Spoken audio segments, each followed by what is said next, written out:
Bienvenue dans Richissime, le podcast qui révolutionne la façon dont on parle d'argent chez vous au bureau, entre amis, sans jargon et surtout sans tabou. Je suis Delphine Pinon, je suis money coach, investisseuse en immobilier et libre financièrement à 35 ans.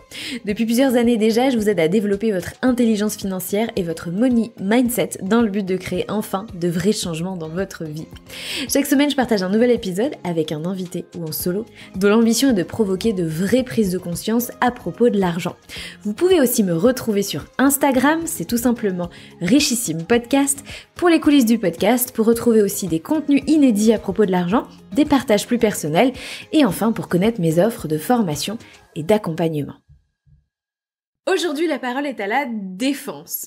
En octobre dernier, j'ai mis en ligne un épisode à charge contre les conseillers en gestion de patrimoine et surtout à charge contre les pratiques du secteur et le modèle de rémunération dominant basé sur les rétrocommissions. D'ailleurs, si vous voulez écouter ou réécouter cet épisode, il s'agit de l'épisode 73 que j'avais enregistré avec mon ami Nicolas Decodin. Nicolas est cofondateur du site avenuedesinvestisseurs.fr, premier site français d'information financière indépendant et également cofondateur du cabinet de gestion patrimoniale Prosper Conseil, un des rares en France à pratiquer le modèle de rémunération par honoraire et non pas par rétrocommission. Cet épisode, à l'époque, avait suscité de nombreuses réactions, et notamment de la part des professionnels du secteur. Ces réactions ont mis à jour, pour être tout à fait honnête, mon ignorance presque totale sur le fonctionnement de ce marché, et m'ont donné envie d'en savoir plus. La profession est-elle aussi lucrative qu'on veut bien nous le laisser penser? En gros, est-ce que les conseillers en gestion de patrimoine s'en mettent plein les Comment fonctionne le système de rétrocommission dans les détails? De quel montant parle-t-on exactement? De quel niveau de rétrocommission parle-t-on? Comment sont réparties les marges sur les différents produits conseillés? Qui en profite le plus entre le conseiller, le fonds, le gestionnaire des fonds et tous les différents acteurs de la chaîne? Faut-il nécessairement être investisseur pour être un bon conseiller? Le conseil facturé en honoraire est-il aussi vertueux qu'on ne le pense?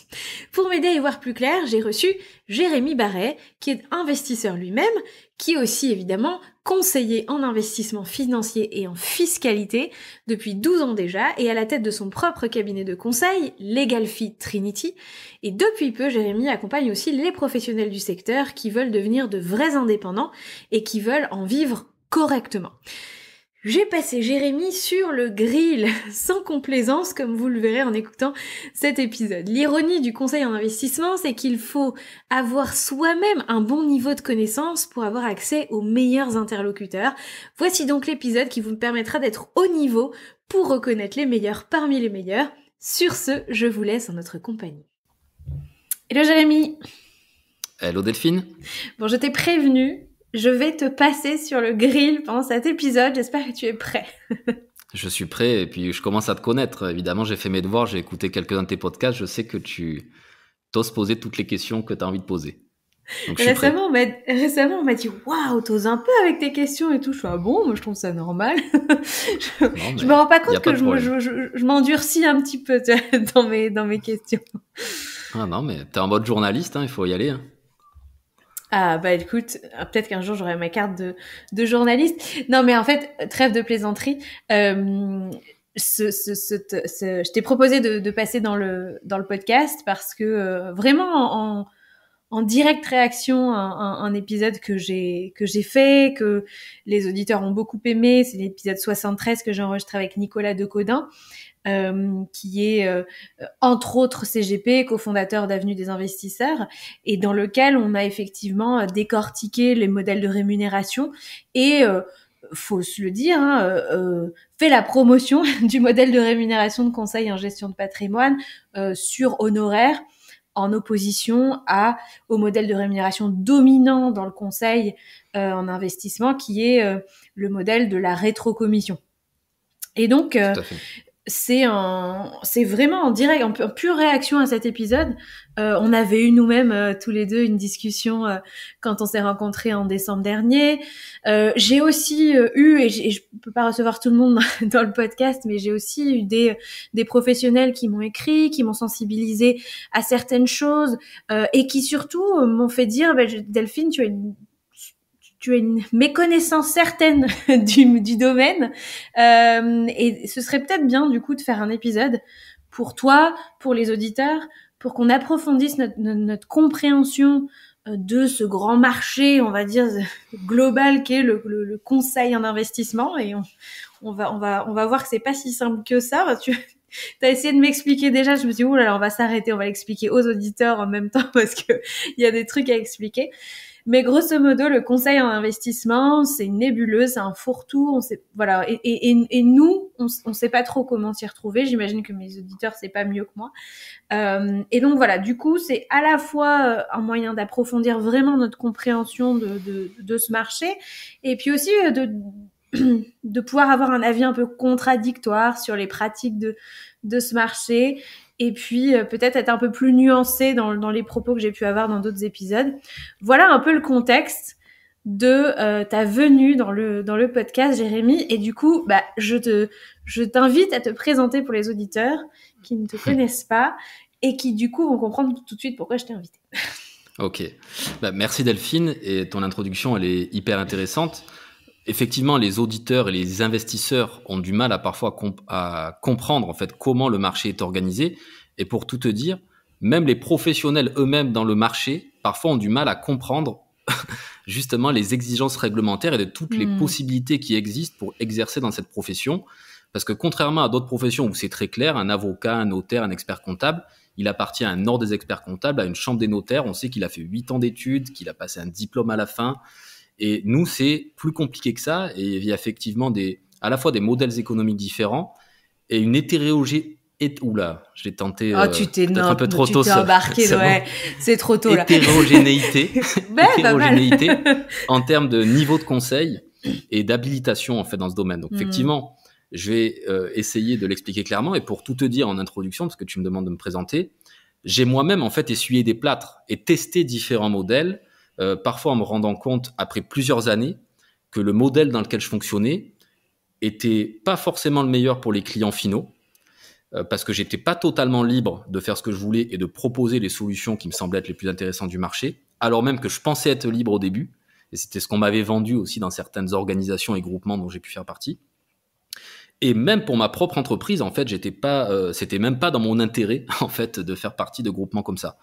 Et il m'a fallu des années pour m'en rendre compte. Pour des gens qui sont extérieurs à ça, qui sont pas forcément intéressés à en faire un métier, mais qui cherchent peut-être tout simplement la bonne personne pour les accompagner à long terme sur les aspects de gestion de patrimoine, effectivement, je comprends bien que c'est encore plus dur à comprendre. Donc on va parler de ça, et merci de me donner l'occasion de le faire, parce que c'est un sujet qui me tient beaucoup à cœur, très à cœur. Je sais. Alors qui es-tu, Jérémy ? Alors, qui je suis ? Je suis Jérémy Barré, donc j'ai 39 ans, j'aurai 39 ans cette année. Ça fait déjà 12 ans, du coup, que je fais ce métier, ce qui m'a permis, comme je le disais à l'instant, d'expérimenter pas mal de choses. Tiens, d'ailleurs, tu faisais quoi avant, du coup ? Donc, tu as commencé à 27, tu as fait quoi en début de carrière ? Alors, j'ai fait du contrôle de gestion dans une boîte de transport. Mais là, j'étais apprenti en école de commerce. Et puis ensuite, j'ai très rapidement travaillé pour un cabinet d'expertise comptable et d'audit financier. Comme beaucoup de gens qui sortent d'école de commerce et qui savent pas encore très clairement ce qu'ils vont faire de leur vie. Cela dit, ça a été extrêmement formateur, et souvent je le raconte quand j'ai à me présenter. C'est que c'est évidemment aussi ça qui m'a permis de découvrir le métier du conseil en investissement. Parce qu'en fait, je ne savais même pas qu'il existait. Comme beaucoup de gens qui découvrent ce sujet-là sur le tard, soit parce qu'ils ont des besoins pour gérer leur patrimoine, soit parce qu'après avoir parfois travaillé très longtemps dans une banque, ils se disent tiens, en fait, il existe des indépendants dans ce domaine. Mais quand on sort de l'école, c'est un métier, souvent on ne sait même pas qu'il existe. Et moi, je l'ai découvert alors que j'étais salarié d'un cabinet d'expertise comptable, justement parce que à chaque fois, quand on est salarié d'un cabinet ou expert comptable, on a en permanence des assureurs, des CGP, comme on les appelle, des conseillers en gestion de patrimoine ou des conseillers en investissement, qui viennent nous gratter les cabinets pour dire « S'il vous plaît, laissez-moi venir vous expliquer ce que je fais pour que vous m'envoyiez ensuite vos clients. » Donc, il y a une prospection assez active, parce que les experts comptables sont des prescripteurs potentiellement importants pour notre profession. Et pour tout te dire, du coup, moi, je l'ai découvert au travers des experts comptables. Et évidemment, j'ai découvert à ce moment-là que les conseillers en investissement ou même les CGP, les assureurs, ils n'étaient pas très respectés en fait, des experts comptables. Ils étaient perçus comme des vendeurs de tapis, des gens qui s'étaient autoproclamés conseillers en investissement alors qu'ils n'avaient jamais investi de leur vie. Et malheureusement, c'est en grande partie vrai. Donc on est obligé de reconnaître que cette réputation, elle existe parce que, comme on dit, il n'y a pas de fumée sans feu. Néanmoins, en travaillant en cabinet d'expertise comptable, j'ai pu aussi mesurer les besoins des clients. Et on avait face à nous des entrepreneurs. Moi, j'étais très jeune, tu l'as compris. J'avais face à moi des entrepreneurs qui, à la fin de l'année, venaient nous voir en disant « Tiens, comment ça s'est passé mon bilan ? J'ai fait tant de croissance de chiffre d'affaires, tant de croissance de mes charges, et j'ai un résultat. Qu'est-ce que j'en fais ? Comment je l'optimise ? Comment j'investis mon argent ?» Et là, à mes débuts, j'étais très surpris de la réponse de l'expert comptable qui disait il y a quelques idées, mais c'est pas trop notre partie. En fait, nous, on n'est pas habilité à faire du conseil en investissement. Et quand bien même on faisait du conseil, en fait, l'expert comptable n'avait pas le droit, réglementairement et déontologiquement, de proposer une solution d'investissement. Et donc, ça veut dire que les gens derrière, ils s'étaient renvoyés dans la nature. Et du coup, ils repartaient voir leur banque, qui leur proposait souvent un produit de base qui correspondait pas forcément à leurs besoins non plus, ou un CGP qui aurait réussi sur un malentendu à se faire référencer comme apporteur d'affaires, mais sans forcément la garantie, effectivement, que le gars fasse bien son job. Donc, je me suis dit, surtout, ça répond à l'expression d'un besoin, et ce que j'ai vite compris, c'est que moi, ça m'a passionné très vite, les sujets de fiscalité, d'investissement immobilier, d'investissement financier. Je viens pas du tout d'une famille d'inentrepreneurs ou d'investisseurs. Moi, il n'y avait pas d'argent. Pour autant, j'ai compris que ces sujets-là pouvaient m'être utiles pour le reste de ma vie. Donc, j'ai commencé à m'y intéresser. Plus jeune, j'ai espéré qu'un jour, je gagnerais bien ma vie. Et je me suis dit, tout ce que je vais apprendre maintenant, un peu comme toi, finalement, dans ta démarche initiale, je pense, quand tu as commencé à découvrir tout ça, je me suis dit, tout ce que j'apprends maintenant, ça me sera utile pour le reste de ma vie et je vais pouvoir éviter de me faire arnaquer justement par des mecs véreux. Parce qu'il y en a effectivement beaucoup. Enfin, je dis des mecs, mais ça peut aussi être des filles, il y en a de plus en plus. Et elles aussi peuvent être de très bonnes vendeuses. et pas forcément dans le conseil non plus. Bref, toujours est-il que je comprenais qu'il y avait un besoin dans le marché et je me disais, si j'arrive à repartir de ce cabinet de conseil en expertise comptable avec ce que j'ai appris pour accompagner les gens sur le plan du conseil pur et qu'en plus, avec la meilleure éthique possible, j'arrivais à proposer des solutions d'investissement qui me semblaient adaptées aux besoins de mes clients, alors j'allais pouvoir faire une différence dans le marché. Et c'est comme ça que j'ai démarré très jeune en me lançant à mon compte, mais en découvrant effectivement que c'était assez difficile de savoir par où commencer. Donc je me suis renseigné sur comment pratiquer. Donc j'ai dû quand même évidemment passer des habilitations spécifiques, peut-être qu'on pourra en parler. On va en parler. Mais voilà, derrière, quelque part, j'ai rencontré un gars qui était dans mon école de commerce, enfin un ancien de mon école de commerce, qui m'a dit, moi je fais ça et puis je travaille avec un groupement, viens voir ce que je fais, c'est génial, c'est super, c'est le meilleur modèle possible. Donc il me l'a vendu. Et comme j'étais un peu naïf et je comprenais encore pas tout à l'époque, je me suis embarqué là-dedans, ça a été super formateur et comme je le disais tout à l'heure, il m'a fallu des années pour me rendre compte après que c'était pas forcément le modèle le plus vertueux de la Terre. Pour autant, encore une fois, j'ai essayé de faire de mon mieux avec les outils qui m'étaient proposés, mais après, petit à petit, j'ai évolué dans ce domaine-là. Avant je m'engouffre dans la brèche et qu'on parle effectivement des différents agréments, de toutes les possibilités, des différentes casquettes qu'il y a dans le métier derrière l'intitulé de conseiller en investissement. Tu as dit quelque chose qui m'a interpellée, on va faire une sortie de route. Et tu disais effectivement que une partie de la compétence des conseillers en investissement pourrait se mesure, ou en tout cas devrait légitimement se mesurer par l'expérience du conseiller en lui-même en tant qu'investisseur. Tu vois, est-ce que le conseiller investit lui-même ? Est-ce qu'il investit sur les supports qu'il recommande ? Est-ce que voilà, bref. Est-ce que et ça, quand j'en avais parlé dans l'épisode que j'ai mentionné en introduction, c'est pareil, tu vois, il y a beaucoup de conseillers qui m'ont dit non mais c'est n'importe quoi, c'est comme dire qu'il faut avoir été numéro 1 de tennis pour devenir coach de numéro 1, qu'il faut avoir été champion du monde pour coacher des champions du monde, qu'il faut avoir été Elon Musk pour pouvoir faire de l'expertise comptable auprès d'Elon Musk. Alors, tu vois le principe. J'aimerais bien avoir ton avis là-dessus parce que je comprends l'idée et je trouve que les deux points de vue se défendent. Maintenant, moi, j'aurais un petit peu du mal à confier mon argent à quelqu'un qui a pas plus de 5 000 euros sur son compte épargne et qui n'a jamais fait quelconque investissement. À l'inverse, je comprends évidemment la logique qui veut que le conseiller a pas besoin d'avoir investi peut-être au niveau de son client pour être pertinent dans son conseil. Donc moi-même, il y a une certaine ambivalence, tu vois, dans mon point de vue. J'aimerais bien savoir ce que tu en penses, toi, parce que j'imagine aussi que ça conditionne peut-être ta politique de recrutement aussi, ou ta politique d'affectation des gens de ton équipe aux différents clients qui viennent te voir. Tout à fait. Alors aujourd'hui, ça fait plus longtemps que je fais ça, et d'ailleurs grâce à ce métier, aujourd'hui je gagne bien ma vie. Et donc maintenant, effectivement, j'ai dû aussi gérer mon propre argent, faire des investissements. Et donc, je pense qu'aujourd'hui, je suis effectivement plus expérimenté en tant que professionnel et en tant qu'investisseur.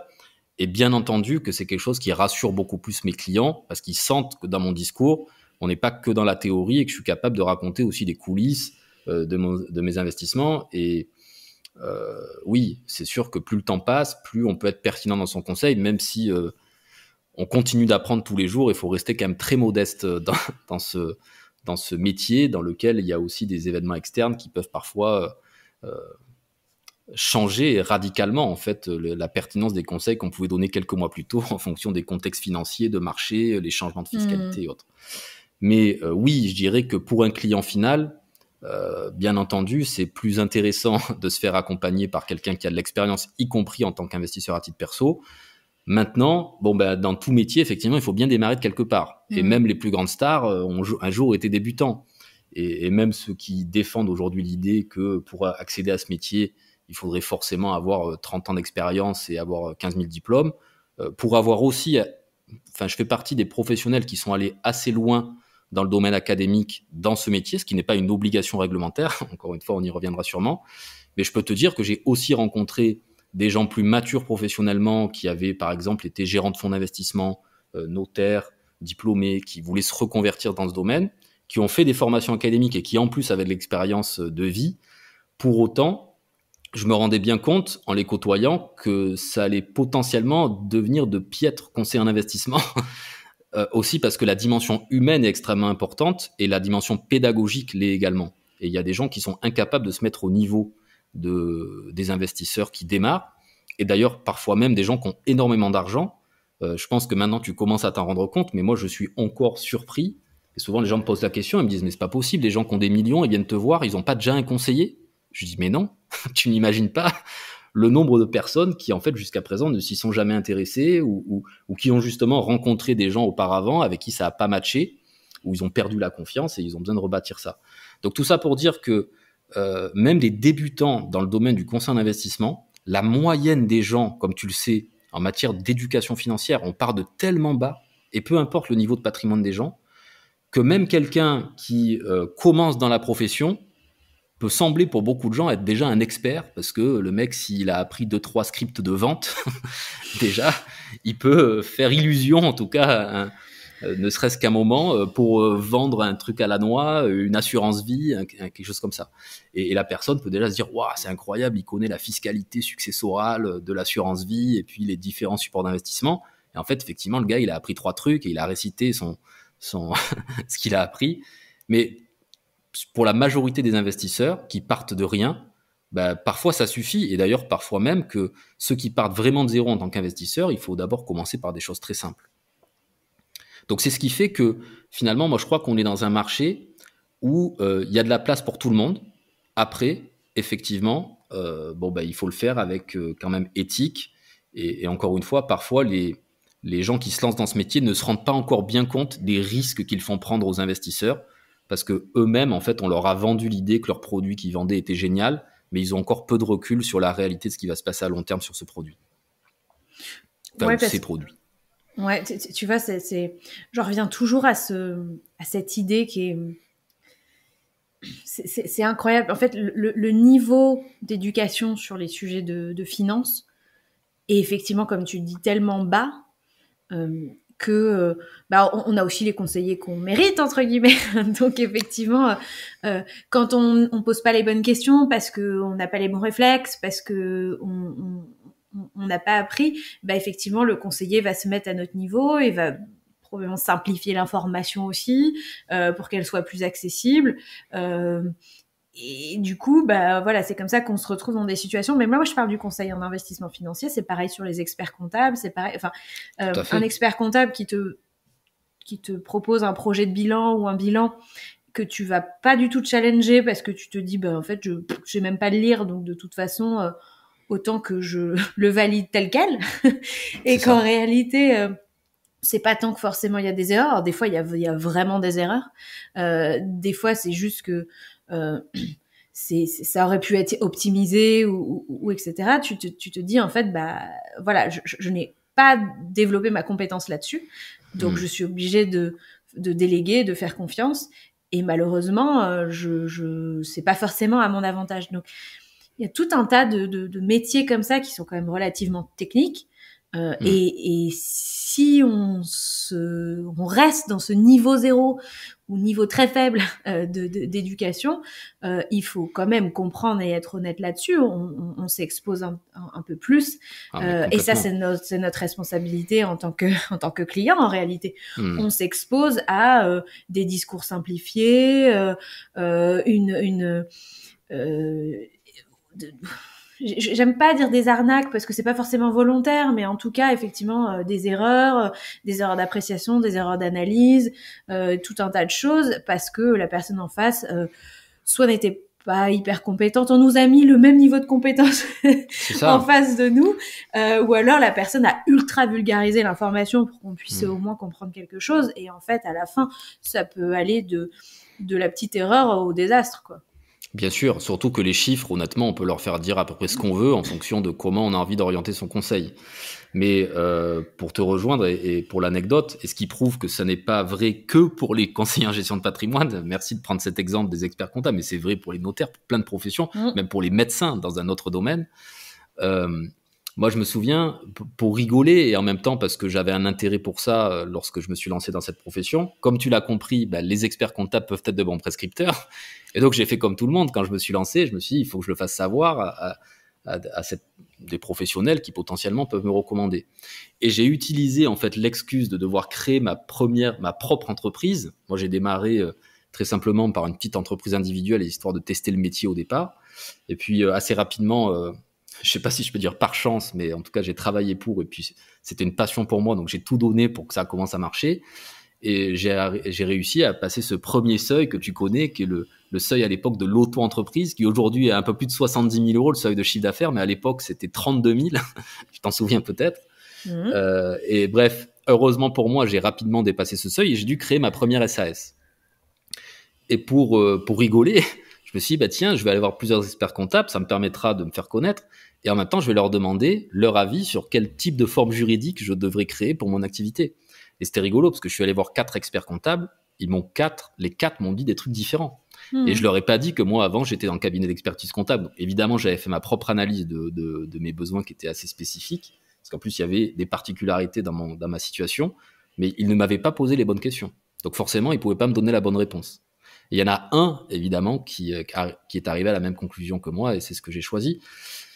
Mais voilà, tout ça pour dire que, effectivement, avec cette expérience personnelle, et maintenant que j'ai un peu de recul aussi sur le métier, il faut reconnaître, et ça permettra peut-être de déculpabiliser les gens qui nous écoutent, c'est effectivement pas facile de s'y retrouver entre les produits et la qualité du conseil fourni. Et c'est là où moi je trouve absolument génial le travail de vulgarisation qui est fait au travers de podcasts comme celui-ci. Il y en a de plus en plus aussi dans le domaine financier, et que j'essaye aussi de participer à ma mesure au travers d'un compte Instagram que j'ai aussi fini par créer parce que je trouve ça intéressant de partager avec d'autres passionnés, que nous aussi on continue à apprendre en échangeant avec des gens qui utilisent des stratégies et qui utilisent des pratiques qui sont parfois justement en dehors des sentiers battus de ce qu'on entend, de ce qu'un banquier va toujours nous raconter, ou même un conseiller en gestion de patrimoine qui va toujours revenir sur les produits un peu de base.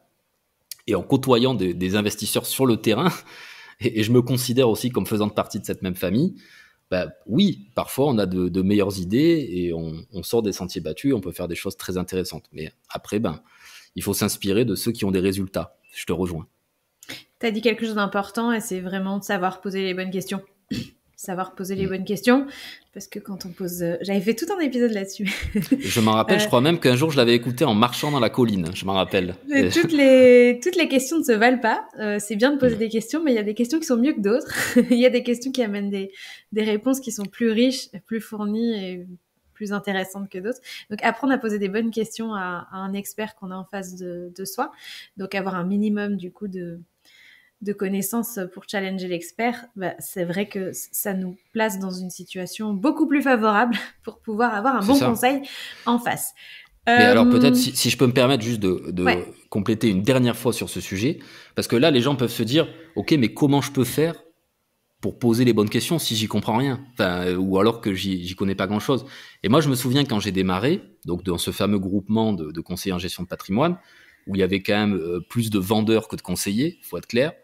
Et je me souviens, en fait, en échangeant avec certains, ils avaient fait leur proposition de produits classiques, entre guillemets. Et ensuite, ils disaient, j'espère que mon prospect ne va pas demander à sa tante, à son oncle, à son copain, à un ami, ce qu'il en pense. Parce que, effectivement, parfois, on peut demander autour de nous à des gens qui eux-mêmes ne sont pas plus compétents, donc ils peuvent aussi nous raconter n'importe quoi de la même façon. Néanmoins, dans le lot, il y a peut-être quand même quelques personnes qui vont dire, mais est-ce que tu as posé la question quand même sur les frais, sur comment est-ce qu'il peut justifier ce calcul, pourquoi est-ce que lui il considère que la performance du produit chaque année elle est revalorisée automatiquement de 5% par an, alors que ça n'existe pas dans la vraie vie. Et donc des réactions un peu de base, de challenger effectivement des choses qui ont été écrites, et c'est pas parce qu'elles sortent d'un logiciel qu'elles sont justes, parce que ce qui sort du logiciel, ça peut être paramétré par le mec, donc voilà. Et parfois juste en posant la question autour de soi, même si le conseil n'est pas plus pertinent autour de soi, ça permet effectivement de challenger au moins un peu plus et de mettre le doigt là où ça fait mal. Et là, on se rend compte que peut-être le gars en face, il commence à bégayer. Et tu dis quelque chose qui est intéressant, c'est la posture qu'on a parce qu'on vient en tant que non-sachant et on se retrouve en face de quelqu'un qui, en tout cas, on considère comme sachant. Et ça peut inhiber et empêcher de poser des questions parce que effectivement, on se dit non, il doit savoir, ou je vais avoir l'air cruche si je pose la question, je suis sûre que c'est évident, etc. Et en réalité, poser des questions. Certes, il y a des questions qui sont plus riches que d'autres, mais posez-les quand même. Donc, est-ce que vous pourriez m'expliquer ce chiffre parce que je comprends pas d'où il sort, par exemple, des choses aussi simples que ça. Et si la personne en face, elle sait pas l'expliquer, là, c'est une alerte. C'est le gars, il m'a sorti un truc de son logiciel et en fait, il est pas capable de me dire comment les calculs sont réalisés. Exactement. Donc, il y a une expertise. C'est aussi ce genre de questions qui vous font voir quel est le niveau d'expertise de la personne en face. Et si vous trouvez que c'est pas normal qu'on vous réponde ça, c'est peut-être que tout simplement il faut aller voir un autre professionnel. Il y en a suffisamment sur ce marché pour que vous puissiez faire votre choix. C'est un peu comme si vous alliez voir un psy. La première séance est pas terrible, mais vous vous dites j'ai vraiment la flemme d'aller en trouver un autre. Je vais rester avec lui. Je vais faire ma thérapie avec lui alors qu'il me plaît pas trop. Non, à un moment donné, vous allez vous en mordre les doigts. Mais vous essayez d'aller en chercher un deuxième, puis un troisième qui lui vous donnera satisfaction, plutôt que d'entamer une thérapie avec quelqu'un qui ne vous convient absolument pas dès le premier rendez-vous. Tout à fait. Ok. Qui sont les différents acteurs du conseil en investissement? Quels sont les intitulés, où est-ce qu'on les trouve? Il y a des indépendants, il y a des gens qui travaillent dans les banques. Voilà, moi je pensais que c'était simple. Et en fait, en off, tout à l'heure, on en discutait, tu m'as dit non, c'est pas si simple que ça. Il y a beaucoup d'agréments, il y a beaucoup de... voilà, et en fait... Est-ce que tu peux nous expliquer tout ça? Parce que déjà, dans la démarche de vérification de la crédibilité de l'interlocuteur, ça va nous aider à pouvoir différencier qui est censé avoir une expertise sur quoi. Exactement. Et ce qui nous permettra après d'expliquer aussi les modèles économiques et en quoi ils sont là aussi potentiellement, ils peuvent être remis en question et plus ou moins vertueux. Donc alors accrochez vos ceintures, c'est parti. Là, je vais essayer quand même d'être assez synthétique. Donc, je vais commencer par ce que tout le monde connaît. Effectivement, peut-être le réflexe encore de la majorité des gens, c'est d'aller voir son banquier quand on veut lui parler d'argent. Il faut savoir que 92% de l'épargne en France est encore gérée par les banques. Voilà. Ouais. Donc le marché des indépendants reste un petit marché. Donc les gens ont encore le réflexe d'aller voir leur banquier et je pense quand même que la plupart constatent ces dernières années que non seulement la compétence, et là je vais essayer de ne pas me faire d'être trop d'ennemis quand je dis ça, mais les banques, en fait, elles ont une promotion interne de leurs collaborateurs qui fait que parfois, alors c'est parfois ce qui est absurde d'ailleurs, des gens qui ont des masters en gestion de patrimoine, quand ils candidatent dans la banque, parce qu'ils pensent que c'est ce qu'ils doivent faire en sortant de leur master en gestion de patrimoine, la banque leur explique que avant d'être au poste de gestion de patrimoine, de toute façon, tu dois recommencer au bas de l'échelle parce qu'il faut que tu avandes à vendre tout et n'importe quoi. Voilà. Donc, ce qui est fou, c'est que parfois, tu as des gens compétents qui finalement se retrouvent presque rétrogradés à la base. Et à l'inverse, il y a des personnes qui ont plutôt des formations de vente, qui démarrent au bas de l'échelle aussi, et qui finalement, par le biais de la promotion interne, parce qu'ils ont vendu plein d'autres produits qui n'avaient rien à voir avec la gestion de patrimoine, sont finalement promus pour faire du conseil, entre guillemets, à plus haut niveau, sans forcément avoir ni la vraie compétence, ni la passion. Et bien sûr... Ce que tu dis en creux, c'est que le métier de conseiller de gestion de patrimoine... Enfin, moi, c'est ce que je comprends. Hein, le métier de conseiller de gestion de patrimoine en banque est un métier de vendeur. Bien sûr. Et donc, on va mettre les meilleurs vendeurs, les meilleurs conseillers bancaires, les meilleurs vendeurs en tant que conseillers, on va les promouvoir gestionnaires de patrimoine parce qu'ils sont de bons vendeurs de produits. C'est exactement ça. Et là, je pense que je peux le dire. Critère de promotion interne. Ok. Voilà, là, je pense que je peux le dire parce que, alors, je vais te faire une confidence. Je sais pas si elle sera contente que je le dise, mais moi, ma femme travaille dans la banque. Donc, je peux te dire que des anecdotes sur ce qui se passe dans la banque, je peux, et les promotions internes, c'est quand même assez drôle et je peux te raconter un paquet d'histoires. Et puis, j'ai évidemment plein de copains qui sont dans la banque aussi. Donc, bref, en tout cas, eux-mêmes sont prêts à le reconnaître en général quand tu discutes avec eux en soirée. Voilà. Donc, voilà, pour ce qui est des banquiers. Alors, c'est plutôt vrai sur notamment la banque de détail. Ça l'est un peu moins quand même dans les banques privées où là, tu as des personnes qui sont quand même de meilleurs niveaux techniques, mais après, je pense que tous les investisseurs sont conscients. Moi, je reçois plein de clients qui sont aussi clients de banques privées et qui sont bien conscients que quand ils vont voir leur banque, on va leur vendre les produits de la banque. Et ça, c'est la deuxième limite, effectivement. Voilà, ils sont limités à l'offre de la banque et quand bien même ils vous disent que ils sont en banque privée, donc ils ont une architecture de produits un peu plus ouverte et qui sont capables d'aller chercher des produits hors banque, souvent quand tu creuses un peu, ça reste quand même une filiale de leur banque ou de filiale de gestion d'actifs du groupe. Donc, ça, c'est pour la partie banquier. Et ensuite, il y a effectivement... J'ai fait un live il n'y a pas longtemps, je reparle désolé, je reparle de Nicolas Decodin, mais on a fait un live il n'y a pas longtemps, il disait, pour schématiser, la banque, c'est le crédit, pour les produits d'épargne, vous n'allez pas voir les banques.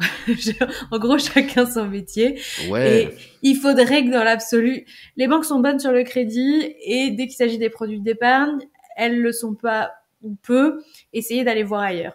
Je ne sais pas si tu souscris à cette analyse. Oui, après, parfois, les banquiers sont des commerçants, effectivement, c'est eux qui peuvent proposer les crédits, et des fois, dans les négos, pour obtenir un crédit, il faut être capable de jouer le jeu aussi, et leur donner un petit peu de grain à moudre en matière d'épargne, parce que eux aussi doivent gagner leur vie quelque part.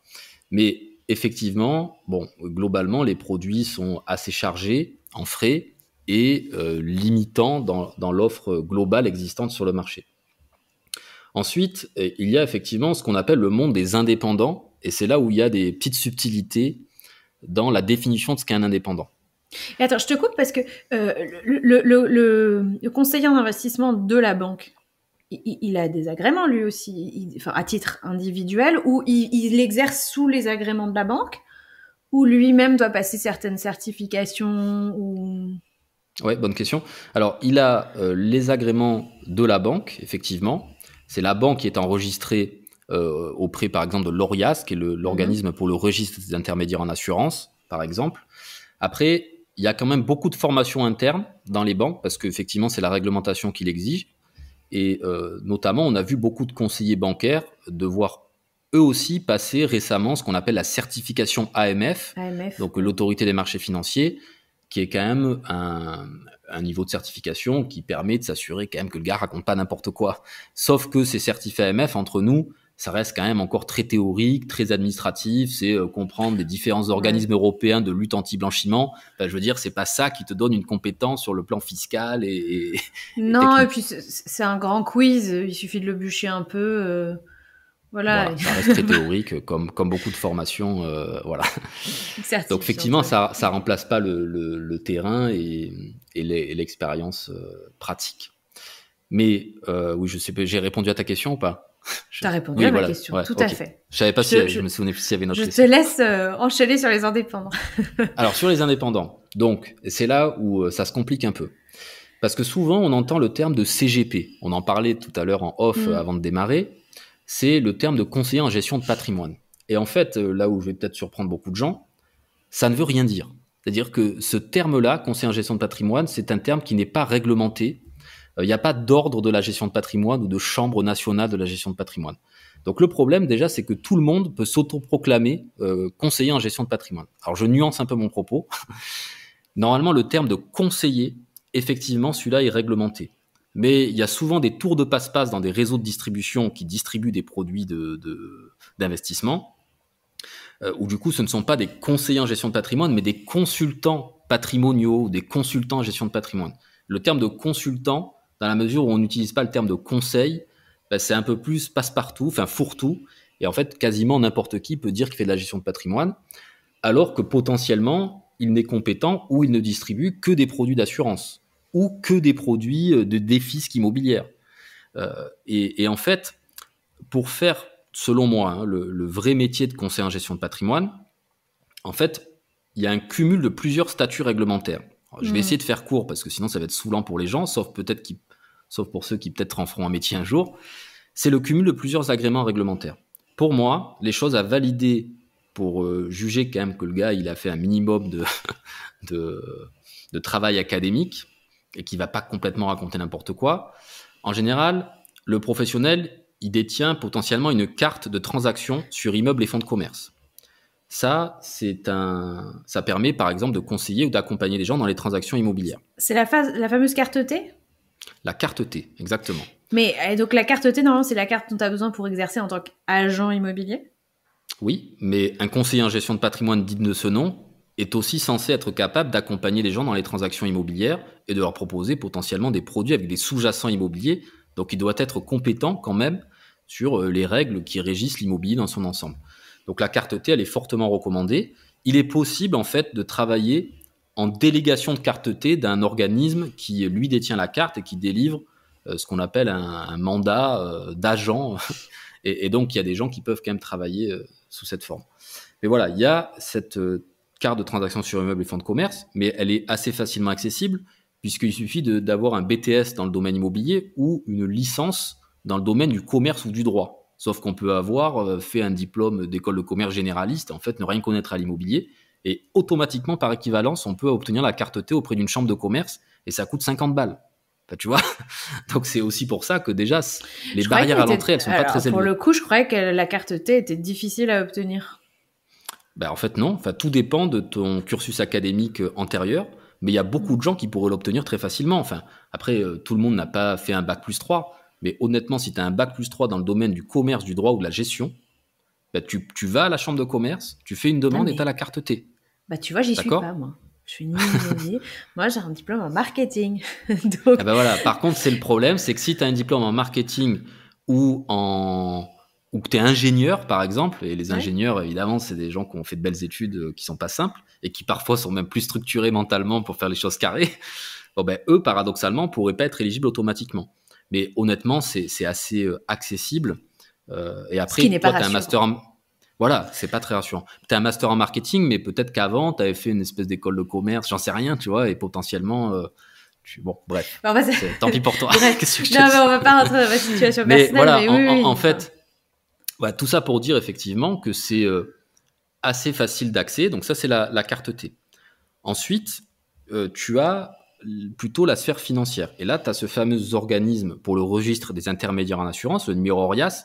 Pour ceux qui regardent les pubs des banques à la télé, en général, vous verrez tout en bas là des petits trucs défiler vite. Parce que c'est des obligations réglementaires. Ou à la radio, ils le disent, hein, donc immatriculé à l'ORIAS. Immatriculé à l'ORIAS avec le numéro machin. Et à l'ORIAS, en fait, il y a plusieurs catégories. Il y a plus communément ce qu'on appelle les intermédiaires en assurance, la catégorie des IAS, on appelle ça, c'est plein d'acronymes. Et même dans cette catégorie, il y a plusieurs niveaux. Mais ça, c'est ce qui permet de distribuer de l'assurance. Et honnêtement, là aussi, sans même formation académique très poussée, on peut aller, moyennant quelques dizaines d'heures de formation, soit dans des organismes de formation physique, mais aussi on peut faire 100% en distanciel. On peut aller passer directement cet agrément pour être enregistré IAS avec quelques dizaines d'heures. Et honnêtement, en plus, ça coûte pas grand-chose non plus. Et ensuite, on est enregistré à l'ORIAS en tant qu'IAS. Ensuite, il y a un autre agrément, on appelle ça les IOB, intermédiaires en opération de banque. Ça, c'est pour notamment faire du conseil sur la partie crédit, qui est parfois aussi nécessaire dans le cadre de nos conseils. On peut accompagner nos clients un peu comme le ferait un courtier en crédit. C'est que pour le conseil. Hein. Là, on fait pas de la gestion d'actifs. On fait pas de la gestion de fonds avec ça. Non. Alors, pour la partie IOB, non. Par contre, et c'est peut-être là où je vais faire peur à beaucoup de gens, si vous êtes enregistré à l'ORIAS en tant qu'intermédiaire en assurance, vous pouvez vendre des contrats d'assurance vie. Et la problématique, c'est que à l'intérieur des contrats d'assurance vie, effectivement, il faut mettre en place des stratégies de gestion financière.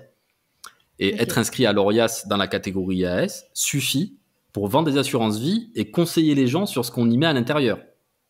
Alors même que parfois, effectivement... Sur les allocations de patrimoine. Exactement, sur est-ce qu'on met des actions, des obligations, des fonds immobiliers ou autres. Et voilà, toi, tu es un peu tu es bien éduqué sur ces sujets, donc tu sais que ça peut aller très loin et ça peut être très complexe. Et c'est un immense univers. Non, mais je vous le dis, les auditeurs, moi, je serais incapable, là, à l'heure actuelle, je serais incapable de conseiller quelqu'un sur son allocation. Quel fonds, alors vaguement une répartition...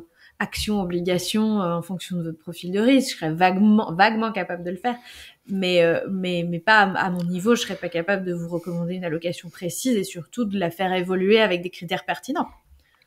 Et honnêtement, même quand on est expert, c'est ce que je disais tout à l'heure, faut jamais trop faire le malin en la matière parce que même les experts se trompent très régulièrement dans leurs scénarios d'évolution du marché, etc. Mais d'ailleurs, pour en revenir aussi aux banquiers, c'est pareil. Quand on ouvre un contrat d'assurance vie en banque, je peux vous dire que là, ce que toutes les banques demandent de vendre à leurs collaborateurs, c'est ce qu'on appelle des orientations de gestion ou des mandats de gestion.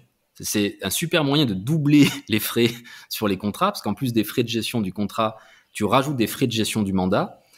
Et on vous explique que du coup, grâce à ce mandat...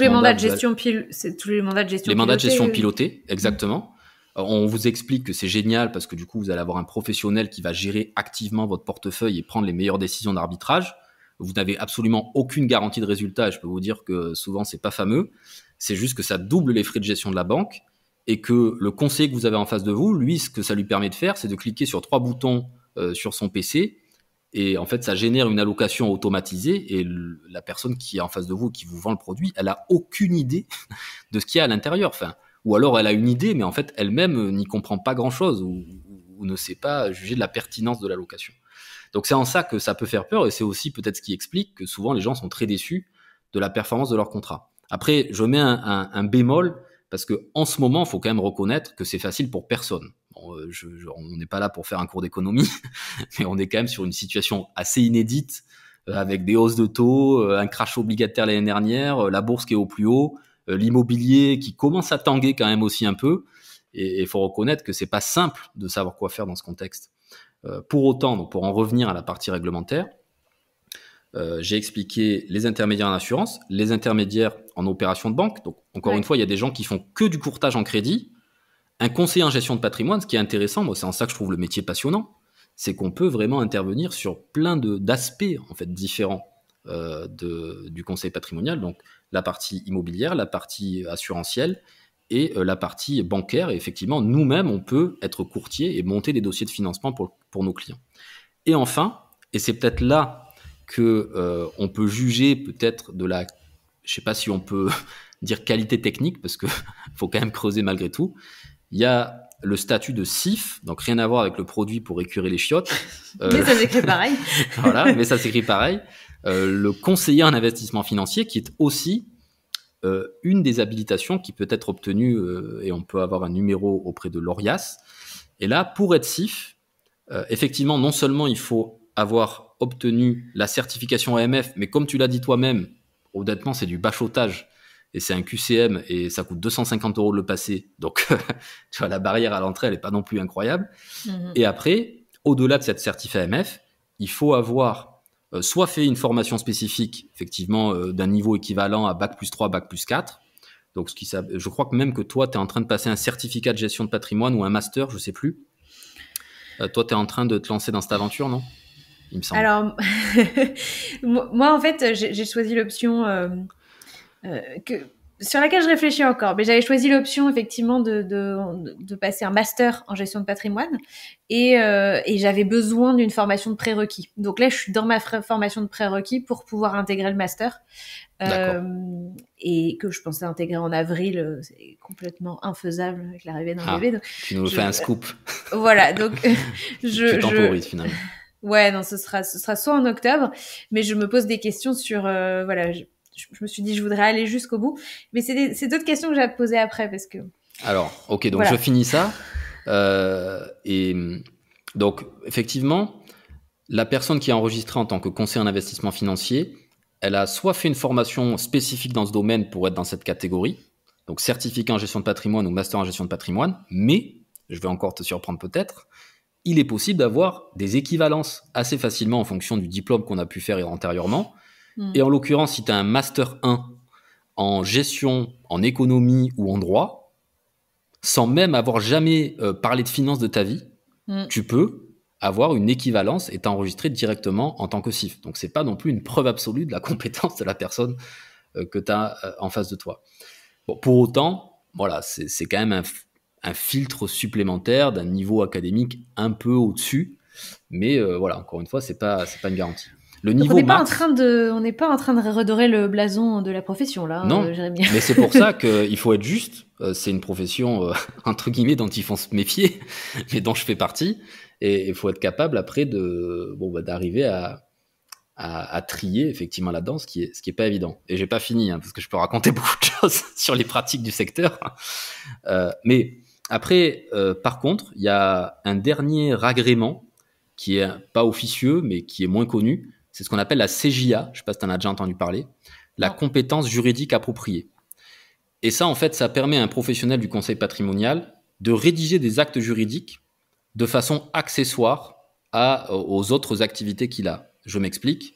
Si tu as un master en gestion de patrimoine ou un master en droit, tu détiens cette compétence juridique appropriée qui te donne l'autorisation de façon accessoire de rédiger, par exemple, des actes de cession de parts ou de recommander un client sur la rédaction de son testament ou, j'en sais rien, moi, des conventions particulières pour le régime matrimonial d'une personne, etc. Bon, honnêtement, moi, je ne m'y aventure pas trop parce que je préfère autant le déléguer à des gens qui font ça toute la journée, comme des avocats spécialisés ou des notaires ou des experts comptables. Mais on peut être autorisé à le faire et certains conseillers en gestion de patrimoine vont jusqu'à conseiller les gens sur des actes de cession d'entreprise, etc. Donc, c'est un métier qui peut être extrêmement vaste et qui va même bien au-delà d'ailleurs de la gestion financière. On peut faire vraiment du conseil très poussé sur des cessions d'entreprise, de la gestion de trésorerie d'entreprise, etc. Il y a pour moi deux absents, tu vois, dans ce que tu viens de mentionner. Il y a le volet patrimonial. En réalité, on peut avoir tous ces agréments-là.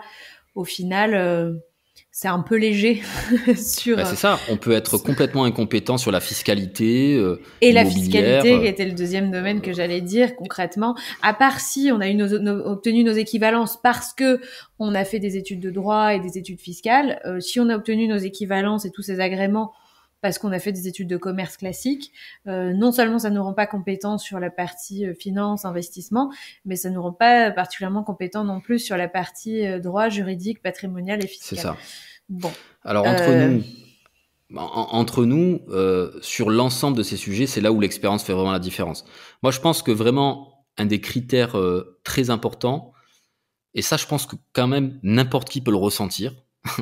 C'est justement la passion en fait sur le sujet, même si parfois on a peut-être face à nous quelqu'un qui est pas très clair ou qui est trop technique.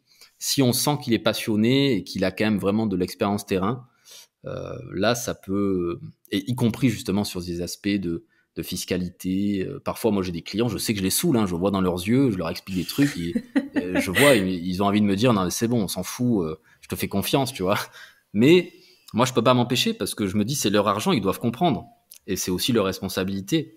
Donc voilà, je pense que c'est un moyen aussi de mesurer, c'est la passion pour ces sujets et le niveau d'explication qui est fourni. Mais pour terminer enfin sur justement ce fameux côté réglementaire, donc pendant très longtemps, il y a les gens qui faisaient du conseil en gestion de patrimoine, ils disaient tous qu'ils étaient indépendants, mais ils étaient indépendants dans le sens où ils étaient à leur compte.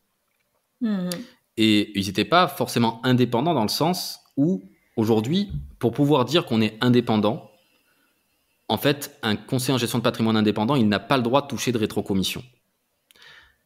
Et donc, il est obligé de facturer des honoraires comme pourrait le faire un avocat. Et ça représente effectivement une proportion très faible du marché. Je crois que c'est même pas 5%. Parce que 5% des indépendants. 5% des gens à leur compte. Parce que du coup, voilà. de dire Okay. indépendant, au sens réglementaire du terme, un conseiller en gestion de patrimoine indépendant, donc un CGPI, c'est quelqu'un qui ne facture que des honoraires et qui n'a pas le droit de percevoir des commissions. Et d'ailleurs, c'est un peu ce qui est compliqué parfois, c'est que le marché est structuré et certains produits sont structurés avec de la marge de distribution. C'est-à-dire que dès le départ, il y a des frais qui sont encapsulés dans le produit qui sont faits pour être rétrocédés aux distributeurs, que ce soit un agent général d'assurance, un réseau bancaire ou un conseiller en gestion de patrimoine. Et celui qui se veut indépendant, parfois, il n'a même pas le choix que de toucher la commission, mais par contre, il doit rétrocéder normalement cette commission à son client. Ce qui, évidemment, est psychologiquement difficile, mais c'est pour ça que ceux qui sont complètement indépendants, on juge qu'ils font le métier de façon peut-être un peu plus noble, mais après, ça peut aussi entraîner certaines autres dérives, et finalement, le client n'est pas toujours gagnant. En fait, soit, déjà, ça met un niveau, un besoin pour que ce soit rentable pour tout le monde, soit ça fait sortir du marché tout un tas de petits investisseurs parce qu'ils n'ont pas le niveau de patrimoine ou de fortune qui permet de justifier de payer des honoraires. Et à l'inverse, parfois des cabinets qui ne vendent que des honoraires, s'ils veulent rester ouverts à un public plus large, ben ils peuvent dire à quelqu'un qui vient pour placer 50 000 euros, bon, ce qui est déjà pas mal pour beaucoup de gens, ou même 10 000 euros, ils lui disent oui, ben moi je vais te faire un super conseil personnalisé, je vais te faire un produit dans lequel il n'y aura pas de frais, mais comme je vais faire un travail approfondi quand même, ben je suis obligé de te prendre 2 000 euros d'honoraires ou 1 000 euros d'honoraires parce que je vais passer du temps et donc c'est normal que je te facture mon temps. Mais du coup, rapporté au montant qui sera placé derrière, si tu factures à un client 1 000 euros d'honoraires alors qu'il place 10 000, c'est comme s'il payait 10% de frais sur son produit, tu vois. Alors que si finalement quelqu'un qui n'a pas facturé d'honoraires, il prend les frais classiques embarqués dans le produit, ben au final, les frais annuels, c'est 100 euros. Tu vois. Donc c'est là aussi où il y a une distinction à faire. Ah. Et pour... Pardon, vas-y, je te laisse parce que je peux parler très longtemps. Du coup, sur cette question, il faut rentrer un peu dans le détail parce que en vrai, le diable se cache toujours dans les détails. Oui. Effectivement, comme le conseiller qui va facturer aux honoraires a quand même un minimum, tu vois, tu peux pas dire je vais facturer 200 euros mon conseil juste parce que t'as que 10 000 euros ou 15 000 euros à placer, tu vois. Donc effectivement, pour justifier le travail, donc il y a une espèce de seuil minimum, ce qui est excluant pour les gens qui ont effectivement pas plusieurs dizaines de milliers d'euros à placer par exemple. Mais en fait, sur le cumul des années, tu peux t'y retrouver aussi, sauf si les honoraires sont repris d'année en année. C'est ça. Donc, en fait, peut-être que la rémunération par honoraire va pas être l'idéal quand tu as peu d'argent à placer, parce que en fait, le montant des frais, de toute façon, sera toujours inférieur à ce qu'on va te facturer en honoraire. Maintenant, moi, je me pose la question, comment se rémunère le conseiller qui touche des rétrocommissions. En fait, pour moi, il fait pas de conseil. Il ne gagne sa vie que s'il gère de l'argent. Donc, par exemple, s'il n'y a pas de transaction sur lequel il peut prendre une commission, s'il n'y a pas d'argent à placer, bah, il va rien toucher. Celui qui se fait payer un honoraire, il peut très bien faire une analyse patrimoniale, il peut très bien faire du conseil et dire, bah là, vous avez tout intérêt à faire du locatif classique dans l'ancien, etc., sur lequel il va rien toucher. Mais en fait, il sera quand même payé pour son conseil, son expertise. Donc, comment tu résous ce problème à un moment donné, peu importe les niveaux de frais, etc., de toute façon, moi, j'ai l'impression qu'il y en a un qui n'a pas le choix que de recommander du produit de placement du produit d'épargne, alors que l'autre, il a une batterie beaucoup plus large, un champ beaucoup plus large de recommandations. Globalement, il peut te recommander tout et n'importe quoi parce que lui n'est pas payé à la com. Tout à fait. Alors, et c'est là où après, ça dépend de l'éthique personnelle de chacun. Moi, par exemple, je n'ai pas fait le choix d'être conseiller en gestion de patrimoine indépendant. Pourquoi ? Parce que, déjà, d'un point de vue, en tant qu'entrepreneur, je sais que sur ce podcast, tu parles aussi, toi, de comment investir, comment entreprendre et comment aussi retirer les fruits de son entreprise. Et finalement, nous, on a un modèle économique qui est absolument génial, qui permet, et dans la mesure où c'est transparent avec le client, moi ça me pose pas de problème, il y a certains produits sur lesquels on est payé directement en one shot, et parfois certains des produits d'ailleurs, ça ne coûte pas plus cher au client, parce que même s'il va l'acheter sur internet, comme je le disais à l'instant, il y a parfois de la marge dans le produit, où c'est l'acteur qui le vend sur internet qui va le garder dans la poche, donc le client il n'est pas toujours gagnant. Et ce que je veux dire, c'est que dans un cas, il y a une commission qui est rétrocédée à l'intermédiaire, dans l'autre cas, le client il gagne rien de plus à ne pas avoir de conseils. Donc, ce que je veux dire, c'est qu'il y a parfois des produits sur lesquels il y a des commissions à l'entrée, mais c'est connu du client. Il y a ensuite d'autres produits comme les produits d'assurance dans lesquels certains professionnels facturent encore des frais d'entrée. Bon là, honnêtement, c'est par exemple, pour moi, c'est un signe du sérieux du professionnel. Pour moi, aujourd'hui, un professionnel indépendant ou pas indépendant, une banque, tout ce que tu veux, quelqu'un qui te propose encore de te facturer des frais d'entrée, pour moi, c'est un mec qui a 15 ans de retard et qui essaye encore de se gaver à tous les étages. Parce qu'effectivement, moi, je trouve que c'est assez compliqué de prendre des frais à quelqu'un alors même que tu lui as pas encore fait gagner de l'argent. Certains diront que quand tu n'as pas de frais, c'est qu'il n'y a pas de conseil, mais c'est pas vrai. Il y a plein aujourd'hui de professionnels qui conseillent sans prendre de frais à l'entrée. Donc pour moi, les frais d'entrée aujourd'hui sur les contrats d'assurance, c'est déjà une première indication. Tu parles des frais sur versement ou oui, des frais sur versement. Je parle des frais sur versement. Donc, un professionnel qui te recommande un produit sur lequel il y a des frais pour versement, pour toi, c'est no way. En tout cas, oui, pour les produits d'assurance sur lesquels le professionnel a le choix de prendre ou pas des frais. Là, pour moi, c'est déjà un premier signe qu'on est soit avec un professionnel qui fait partie d'un réseau bancaire ou indépendant, qui en fait ne lui laisse pas le choix de vendre des produits avec des frais parce que le modèle économique est fait comme ça, il n'y a pas de négociation possible. Donc ça, c'est le premier signe qui permet de voir que le mec en face de toi, ou la fille, pardon, je dis le mec à chaque fois, en plus je suis un peu vulgaire, mais la personne en face, elle n'est pas libre. Tu vois, le conseiller bancaire, s'il te propose des frais, c'est parce qu'il n'est pas libre de te proposer un contrat sans frais. Il est obligé de demander à son directeur et peut-être tu auras une dérogation. Un agent général AXA ou Swiss Life ou Allianz, pour fâcher personne, le gars, il te vend des frais parce qu'en fait, il n'a pas le choix. C'est les recommandations de la compagnie et lui-même, effectivement, une partie de sa rémunération qui dépend de ça.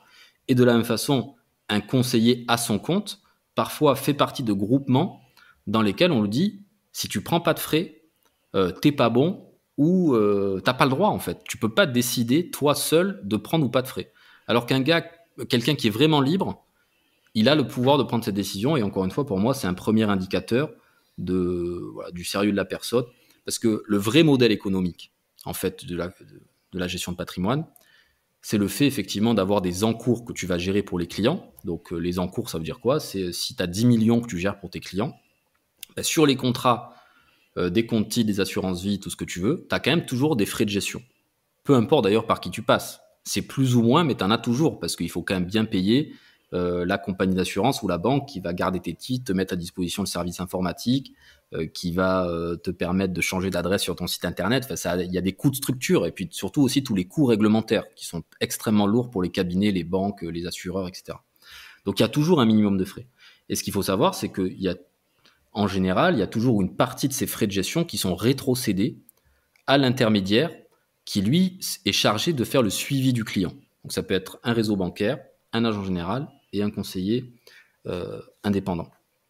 Et donc, ce qui est intéressant, et je reviens au modèle économique... Qui touche des frais ? Donc, il y a le fonds. Il y a la compagnie d'assurance. Alors, il y a plusieurs niveaux de frais.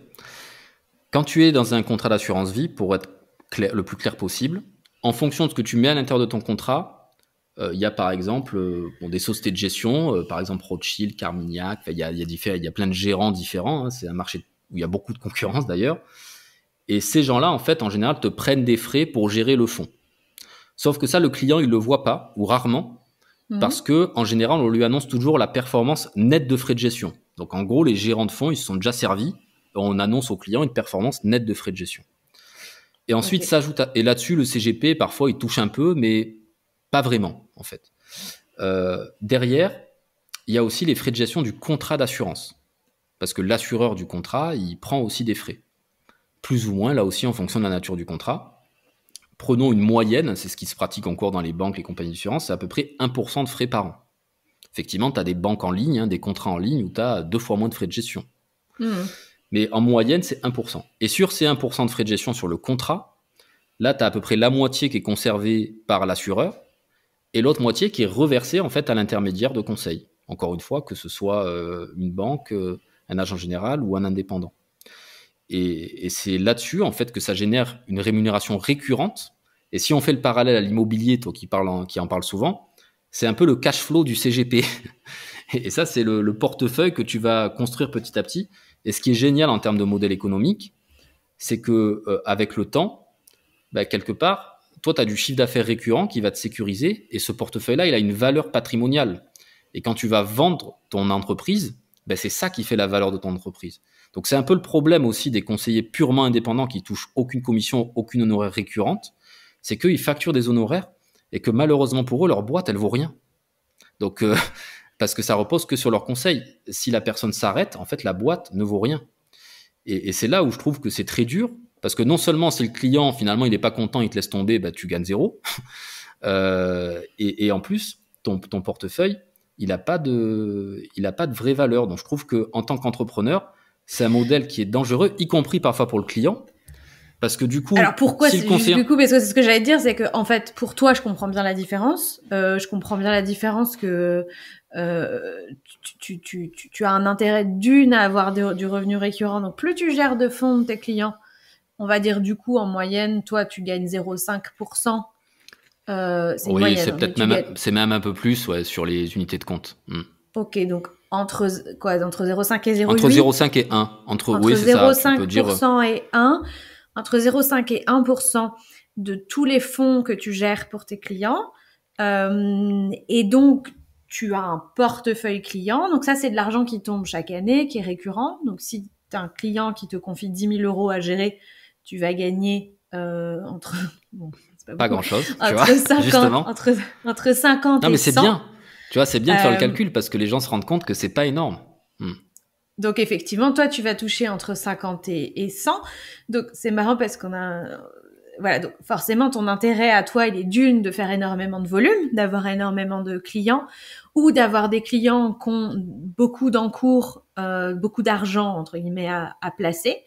Ta deuxième source de rémunération, c'est effectivement la valorisation de ton portefeuille. C'est-à-dire que demain, tu pars à la retraite, tu revends à quelqu'un qui veut se lancer en lui disant, voilà, en fait, moi, d'office, j'ai X milliers ou X dizaines de milliers ou X centaines de milliers d'euros qui tombent tous les ans parce que X et Y personnes m'ont confié leur argent. Et donc, forcément, comme l'argent tombe, entre guillemets, tout seul, il faut entretenir et développer, évidemment, le portefeuille, mais donc, ça a une valeur en tant qu'entrepreneur. Donc ça, c'était deux postes de rémunération. Et certaines commissions que tu touches aussi sur des produits sur lesquels tu es payé dès le départ. Par exemple, le crowdfunding ou les SCPI, c'est des choses qui maintenant, c'est des volumes très importants, hein, des gens qui achètent ça parfois directement sur Internet. Ce qu'il faut savoir, c'est que ces produits-là, si les gens les achètent directement sur Internet, ça leur coûtera le même prix que s'ils l'achètent au travers d'un intermédiaire de conseil. Sauf qu'effectivement, dans le cas où ça passe par un intermédiaire de conseil, l'intermédiaire sera rémunéré sur ce produit. Et c'est là où aussi il y a des biais de rémunération, hein, parce que d'un produit à l'autre, c'est pas les mêmes commissions. C'est là où effectivement c'est difficile d'être toujours neutre. Voilà, pour parler très clairement, je sais pas si on a le droit de parler de chiffres. Je pense que c'est aussi ce qui intéresse. Ah si, c'est ce que j'attends, ce que j'attends de toi. Oui, oui. Concrètement, par exemple, il se dit que les programmes de défiscalisation type Pinel sont particulièrement rémunérateurs. Tout à fait, tout à fait. Alors moi, ça, par exemple, j'en fais pas depuis des années, mais je te confirme. Aujourd'hui, alors ça a été plafonné par la loi d'ailleurs, parce qu'il y avait tellement d'abus. Il y avait des mecs qui prenaient jusqu'à 15% de commission sur des produits de défisc il y a quelques années en arrière.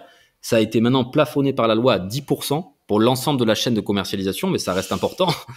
Et en général, ceux qui ont 10, c'est que le produit en question, il n'est pas toujours terrible, ou peut-être qu'il est un peu difficile à vendre, donc il faut motiver. Donc c'est 10% du montant de l'achat immobilier que les gens vont faire, c'est ça ? C'est ça. Après, tu as d'autres produits. Tu achètes un Pinel à 100 000, ton conseiller va toucher 10 000. Ouais. L'État va toucher 20 parce qu'il y a la TVA. Non, mais concrètement, en fait, t'es CIF, tu fais une opération Pinel où ton client achète un bien à 100 000 euros, tu vas gagner 10 000 pour être très schématique. Pour gagner la même chose en rétrocommission, il aurait donc fallu, si on part du principe que tu vas toucher 1% parce que ce sera plus simple pour les calculs, il aurait donc fallu que tu gères 1 million en encours. Donc, est-ce que c'est plus simple de trouver un client qui va t'acheter un Pinel à 100 000 ou un ou plusieurs clients qui ont en tout 100 000 euros, 1 million d'euros à te confier? Moi, perso, j'ai l'impression que c'est quand même plus simple de vendre du Pinel que de trouver 1 million en gestion. Mais c'est pas moi la spécialiste dans le métier. C'est ça, et c'est pour ça qu'il y a eu des réseaux de distribution, qu'on construit des armées de vendeurs qui se présentaient comme des conseillers en gestion de patrimoine, mais systématiquement, la solution miracle à la fin du rendez-vous, c'était le Pinel, mais parce que les gens étaient payés 2 fois plus, ou même 10 fois plus dans ce cas-là, que sur n'importe quel autre produit. Alors 10%, on y va un peu fort. Là, c'est vraiment pour les programmes pas terribles. La moyenne se situe, ça va être quand même entre 5 et 10, quoi. Hein. Ça reste quand même pas mal. Après, tu as des supports qui ont été très appréciés des investisseurs ces derniers temps. Ce sont les SCPI, donc les sociétés civiles de placement immobilier. Là, les commissions, elles sont plutôt entre 5 et 6, mais ça reste quand même important. Il y a une émergence maintenant des SCPI sans frais d'entrée. Mais comme personne n'est philanthrope dans cette industrie, faut se méfier quand même, parce qu'il n'y a pas de frais d'entrée, mais quand tu creuses bien, il y a quand même des pénalités de sortie des 5 premières années qui sont de 5% le plus souvent. Okay. Ce qui ne veut pas dire par contre que l'intermédiaire touche quelque chose dans ce cas de figure. Par contre, comme l'intermédiaire ne touche rien sur les SCPI sans frais d'entrée, ceux qui ont construit ces produits-là, elles ont prévu des honoraires de gestion un peu plus importantes, qui leur permet de non pas rémunérer les intermédiaires en one shot au départ, mais qui leur permet de leur rémunérer aussi des rémunérations sur encours chaque année, un peu comme sur les produits financiers plus classiques. Et pour finir, il y a le crowdfunding là, qui est un produit un peu à la mode d'ailleurs, donc sur lequel je pense qu'il faut faire attention en ce moment. Là aussi, il y a plein de gens qui achètent ça directement sur Internet. Si vous passez par un intermédiaire, cet intermédiaire sera rémunéré entre 1 et 2% sur le produit vendu, mais le client, in fine, paye exactement la même chose. Pourquoi est-ce que tu dis... je peux pas te laisser... je peux pas ne pas poser la question. Pourquoi tu dis est-ce qu'il faut s'en méfier en ce moment du crowdfunding immobilier ? Parce que le contexte de marché, remonter des taux, le crowdfunding, ça finance parfois des opérations de promotion immobilière, où justement, en ce moment, c'est quand même très chaud. Les promoteurs, ils ont acheté des terrains, des fortunes, ils font des grilles de prix où ils vendent sur plan, c'est le principe de l'immobilier neuf, des promoteurs. Ils vendent sur plan, donc ils ont fait leurs calculs avant de vendre pour calculer leurs marges, leurs coûts, etc. Sauf qu'au moment où ils ont signé les contrats sur plan, derrière, ils doivent s'engager dans la construction avec des prix de matériaux qui ont flambé. Et parfois, par rapport à leur prévisionnel, ils se retrouvent à ne pas avoir la marge escomptée. Et je pense que dans les prochains mois, on va voir des promoteurs qui vont tirer la langue, voire être au tapis.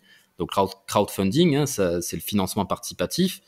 On prête de l'argent pour ces opérations, mais il faut quand même que cet argent soit remboursé à la fin. Et si le promoteur il n'a pas fait sa marge, il n'a pas les sous pour payer. Voilà, je crois que... Donc là, c'est pour le promoteur, mais après, tu as aussi un marchant de biens. Ouais, il y a aussi tout à fait. Moi, ce que je regarderais si j'investissais en ce moment en crowdfunding immobilier, c'est à quel moment date la jeunesse du projet, notamment l'achat du terrain. Si l'achat du terrain, tu vois, était plutôt dans des bonnes années, donc antérieures à 2022, et que le projet est soumis à financement en ce moment, là, tu vois, moi, je mettrais une alerte rouge, effectivement, parce que potentiellement, ils ont acheté très haut. Et ils se sont pas encore pris la gamelle, ils sont obligés d'aller au bout. quelqu'un qui achèterait, qui commencerait un projet en 2023, son étude, qui potentiellement a pu acheter avec des leviers un petit peu plus intéressants, pourquoi pas? Parce que c'est quand même un marché qui est assez dynamique. Mais Tout à fait. Comme toujours, je pense qu'il y a une question de timing, ouais. Et encore une fois, il faut aussi un petit peu connaître les subtilités du monde immobilier, de la promotion immobilière pour avoir la sensibilité sur ce marché-là. Mais il y a un sujet que personne... pardon, juste puisque tu m'interpelles sur le sujet du risque, sur les placements financiers, y compris immobiliers. Aujourd'hui, il y a une question à laquelle personne n'a la réponse.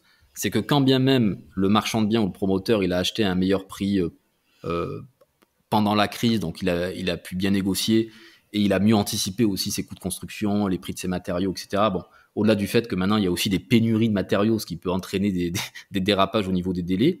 Le vrai sujet, c'est que faut pas oublier qu'un promoteur ou un marchand de biens, ce qui fait qu'il a de la marge à la fin, c'est qu'il a vendu son projet.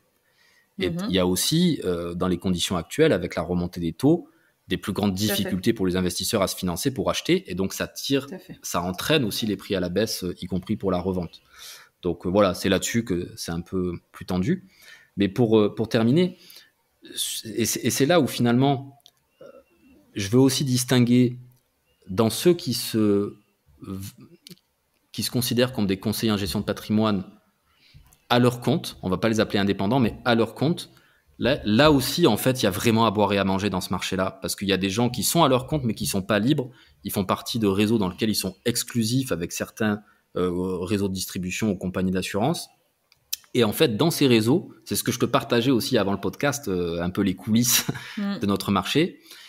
Dans ces réseaux-là, le problème, et c'est souvent, je pense, ceux-là qui sont pointés du doigt, ce type de vendeur, entre guillemets, conseiller-vendeur, je vais mettre quand même conseiller/vendeur, qui sont quand même pointés du doigt par les experts comptables ou les gens qui sont vraiment indépendants, c'est que le modèle économique des gens qui travaillent dans des réseaux comme ça, même sur les produits qu'ils vendent, et parfois c'est pas très bien maîtrisé par eux-mêmes sur la qualité du produit vendu, en fait, le gros de la marge de distribution, elle est même pas touchée par le distributeur. Elle est touchée par le groupement ou le mec qui a formé la personne qui est en face de vous, etc.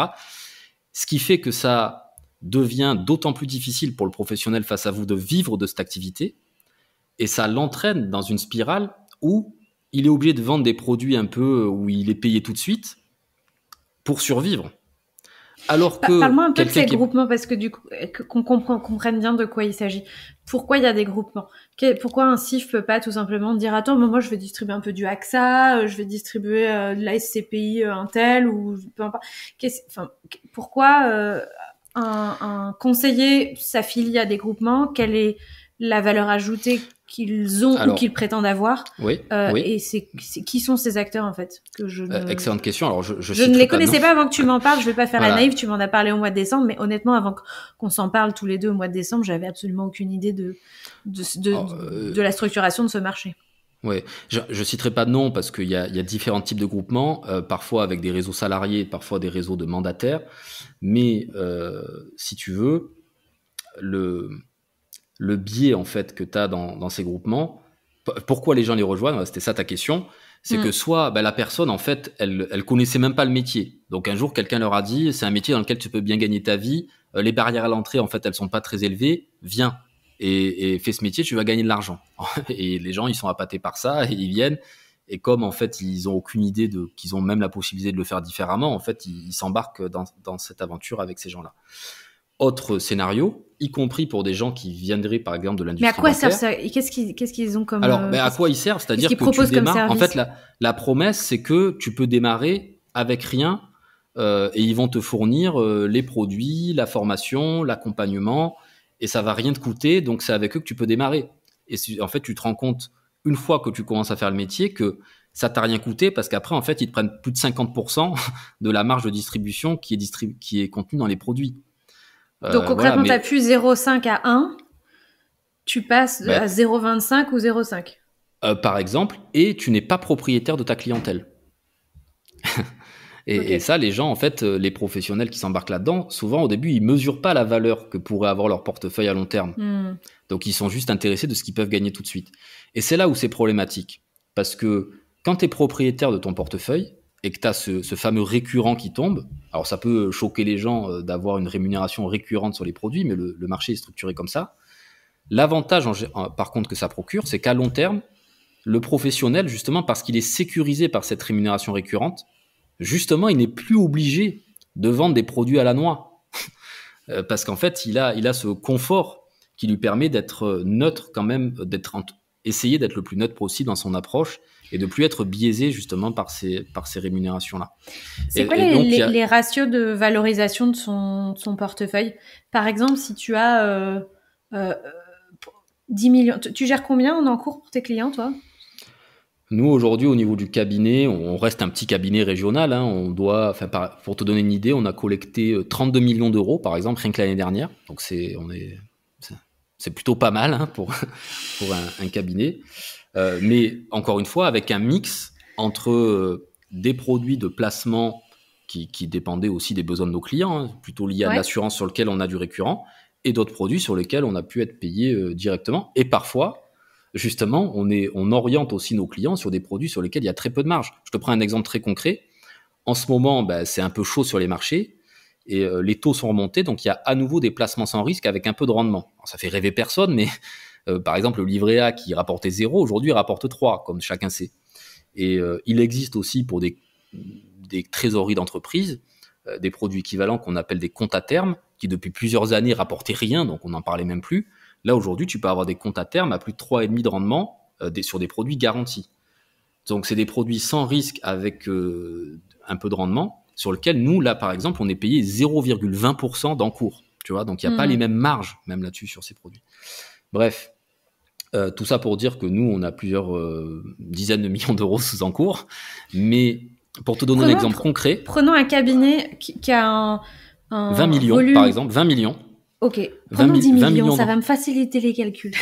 Alors, 10 millions, tu prends 10 millions, ok. T'es un cabinet, t'as 10 millions en gestion qui te rapporte 1% par an. Ça fait 100 000 euros de chiffre d'affaires par an récurrent. 100 000 euros de chiffre d'affaires récurrent. Combien tu valorises ton portefeuille? C'est 3 fois la rémunération récurrente. C'est le prix de marché aujourd'hui. Si tu as 10 millions d'encours, tu peux le revendre 300 000. Ok, donc voilà, donc messieurs, dames, c'est pour vous compreniez à peu près. Donc, si Jérémy veut prendre sa retraite ou changer de métier ou revendre son cabinet ou son portefeuille, effectivement, il va toucher, il a un actif qui est potentiellement valorisable, à 300 000 euros. Euros, exactement. Et en fait, alors, ça peut représenter beaucoup d'argent. Donc, ça peut être, moi, je trouve que c'est encore une fois, j'y reviens, hyper intéressant comme modèle entrepreneurial parce que on peut très bien gagner sa vie, bien valoriser sa clientèle, alors que c'est un métier qui nécessite peu d'investissement au départ. Donc c'est en ça qu'il est intéressant. Par contre, encore une fois, il y a beaucoup de professionnels qui en fait ne sont pas propriétaires de leur clientèle, qui font partie de réseaux ou d'organisations dans lesquels en fait c'est le réseau, le groupement qui bouffe une grosse partie de la marge, et ils se retrouvent à avoir des réseaux de gens qui, parce qu'en fait, ils ne sont pas du tout sécurisés, parce ils touchent moins d'encours et ils sont propriétaires de rien, finalement, ces gens-là sont obligés de vendre des produits sur lesquels ils sont payés one shot. Et ça, malheureusement, c'est encore une grosse partie du marché. Voilà. Ok. Après, on pourrait parler de plein de détails, mais... Non, mais c'est très clair. En gros, effectivement... Moi, ce que j'ai découvert quand on avait discuté, c'est que tu m'avais dit, attention, il y a quand même beaucoup d'acteurs sur ce marché. On nous vend que c'est un métier qui rémunère bien. Et en fait, il y a quand même beaucoup de gens qui gagnent pas grand-chose. Enfin, c'est pas mettons 2 000 euros par mois. C'est pas une rémunération mirobolante, si tu veux, pour le risque qui est pris en tant qu'indépendant, en tant que personne à son compte. Et du coup, en fait, c'est en gros... moins l'intermédiaire de conseil est bien payé, plus il aura tendance à vous pousser des produits qui l'intéressent lui et peut-être qui vous intéressent moins. Tu as tout compris. Moi, sur ce modèle, j'ai encore un point qui me chagrine. Dis-moi. Tu m'as dit que tu me ferais passer sur le grill. Le conseil pur, tu vois, celui qui va donner lieu à aucune transaction de ta part. Voilà, celui qui dit, la personne qui vient chez toi et qui dit, je voudrais mieux structurer mon patrimoine, j'ai besoin de comprendre un peu les tenants et les aboutissants de la transmission. enfin bref, ou alors celui qui finalement tu vas orienter assez facilement sur l'immobilier classique sur lequel tu vas absolument rien toucher parce qu'il va se démerder pour trouver son bien tout seul, mais à qui auprès de qui t'as passé 1, 2, 3, 4 heures pour analyser sa situation, lui faire du conseil. Est-ce que toi t'as un modèle mixte ou est-ce que ça fait partie du game en mode cette personne-là c'est pas grave, elle reviendra plus tard, je vais juste entre guillemets montrer ma compétence et j'espère que Inch'Allah un jour elle revienne. Merci de me poser la question parce qu'effectivement j'ai un modèle mixte. En fait, je vais te parler concrètement et je vais même te dire exactement ce que je dis aux gens qui m'appellent. Parce que moi j'ai la chance de faire ça maintenant depuis longtemps et j'ai cette chance en fait qu'on m'appelle tous les jours en fait. J'ai pas besoin de démarcher ou quoi que ce soit, mais c'est vraiment maintenant la recommandation, le bouche à oreille, la prescription d'experts comptables, etc. Et donc quand on m'appelle, évidemment c'est normal, les gens ils me disent j'ai besoin de conseils, comment vous fonctionnez ? Et moi, sauf qu'à ce moment-là, je n'ai aucune idée de niveau de son patrimoine, des enjeux, etc. En général, la personne, elle ne se dévoile pas tout de suite au téléphone. Donc, ma réponse, elle est simple. C'est qu'en fait, j'ai 2 modèles sur la partie conseil. Mais là pour le coup, chacun est libre de faire comme il veut. Il y a des pratiques très différentes dans le marché. Moi, ma pratique, elle est relativement simple. Je dis aux gens, tout dépend bien sûr de votre problématique. Si vous m'expliquez que vous avez été marié 3 fois, que vous avez des enfants de différents lits, que vous avez plusieurs entreprises, que vous êtes en train d'en céder une, que vous avez un associé avec lequel vous entendez pas et vous réfléchissez comment à la fois protéger la famille, etc. Enfin, tu vois là où je veux en venir. Des cas un peu complexes, et il y en a. Là, je leur dis, si vous êtes dans ce cas de figure, il y en a quand même de plus en plus. Je leur dis, si ce que vous me demandez, c'est du conseil et qu'en plus vous voulez que le conseil, je vous l'écrive, moi, je vais devoir prendre le temps de bien écouter, de faire une synthèse, de rédiger un conseil, de faire, si je l'écris, il faut que je l'écrive bien, donc il faut que je fasse des références aux articles, etc., un peu comme le ferait un avocat fiscaliste, et je vais y passer potentiellement plusieurs jours, et donc là, je vais vous facturer un peu comme le ferait un avocat au temps passé, et ça peut représenter plusieurs milliers d'euros d'honoraires. Voilà. Et donc, mais je ne peux pas vous dire combien. Ça peut aller de 1500 à 10 000. Et là, en général, moi, ce que j'explique, mais ça, c'est plus une conviction personnelle, et c'est surtout le résultat de maintenant quelques années de pratique. Ce qui me frustre, en fait, aussi dans ces notions-là, de conseils facturés, c'est qu'en fait, moi, je vais passer beaucoup de temps à le faire. Donc, c'est un vrai travail. Il y a, effectivement, là, on aborde les sujets fiscaux, patrimoniaux, successoraux. Enfin, là, pour le coup, ça requiert vraiment une compétence technique forte. Pourtant, par expérience, je vois que quand je restitue mon dossier qui m'a pris 3 jours à écrire, quand bien même je l'ai facturé 5000 balles, le gars, en fait, en face de moi, il en a rien à cirer. Enfin, c'est-à-dire, il feuillette les pages et il dit, bon, ok, alors en conclusion, faut que je retienne quoi. et donc, en fait, les personnes ne lisent pas ou peu, parce que non seulement, parfois, elles n'ont pas forcément, là aussi, la culture qui leur permet de comprendre ce qu'on a écrit. Donc, on essaie de vulgariser. Mais pour autant, non seulement ils lisent pas, mais en plus, 6 mois plus tard, sa situation, elle a changé. Et il a encore divorcé. Ou il a vendu finalement une entreprise, où il est dans la mouise parce qu'il a fait une mauvaise opération. Et tout ce qu'on a écrit, en fait, malheureusement, ça n'est plus trop d'actualité. Donc ça, c'est un peu frustrant parce que le client a payé. Donc lui, il est dégoûté parce qu'il a payé et ça vaut plus rien, il faut tout recommencer. Et nous, on est dégoûté parce qu'on a passé 3 jours à écrire des trucs qui servent à rien. Donc maintenant, en fait, ce que j'explique le plus souvent au téléphone, c'est que moi, je préfère rester dans un vrai conseil, mais qui va être un peu comme tu le fais peut-être toi, je sais pas, dans ton domaine de coaching ou autre, où on va être le conseil sur le moment. Et souvent, en fait, c'est plus pertinent parce que, en plus de ça, au-delà du fait que la personne peut changer de situation, il y a le contexte de marché qui peut changer et il y a la fiscalité qui change. Et donc, de toute façon, le conseil doit être réactualisé en permanence.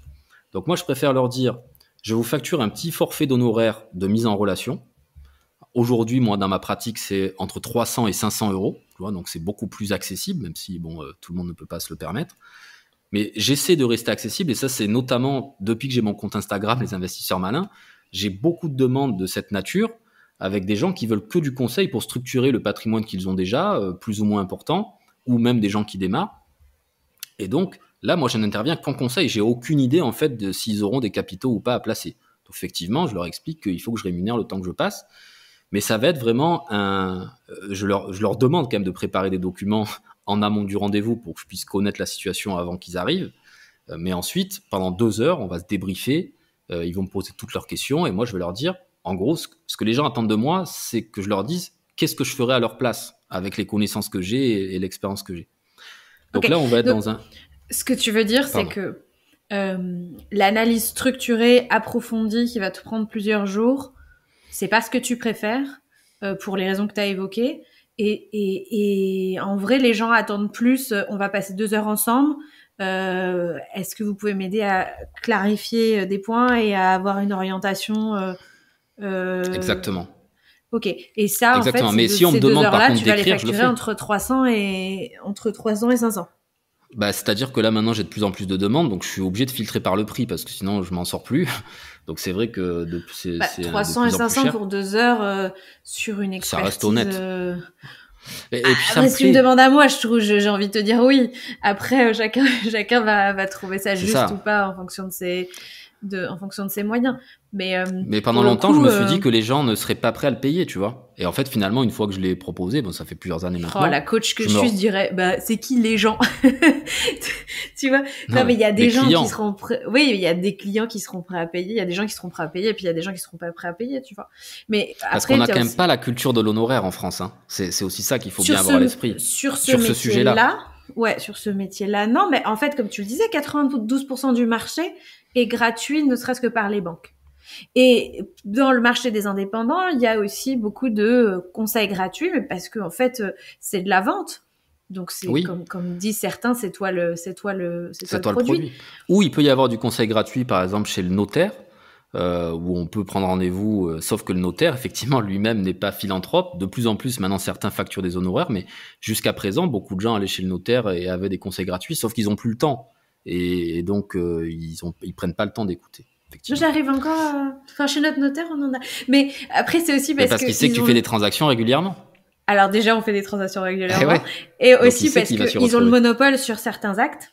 Et donc, de toute façon, ils ont des revenus assurés, en fait, par le fait même qu'ils savent que, concrètement, alors, un avocat fiscaliste peut rédiger un contrat de mariage, hein, mais la culture fait que on va aller faire rédiger un contrat de mariage chez un notaire et non pas chez un avocat fiscaliste.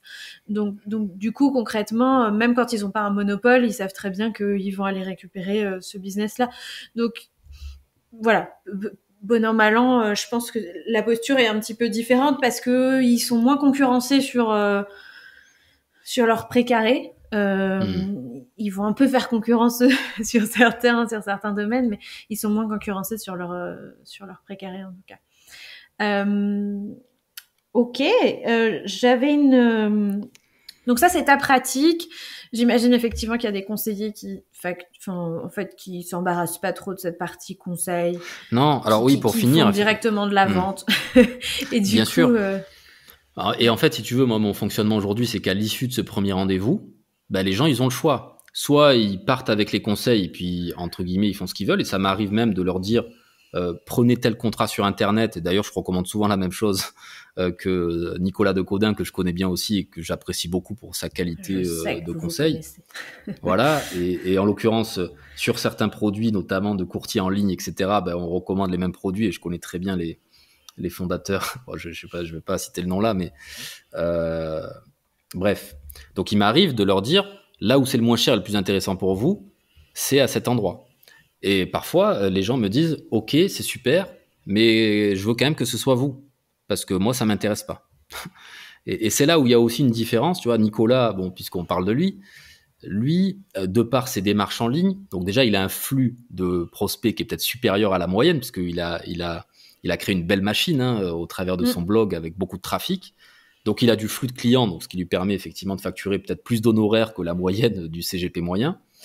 Et mince, j'ai perdu le fil de ce que je voulais dire.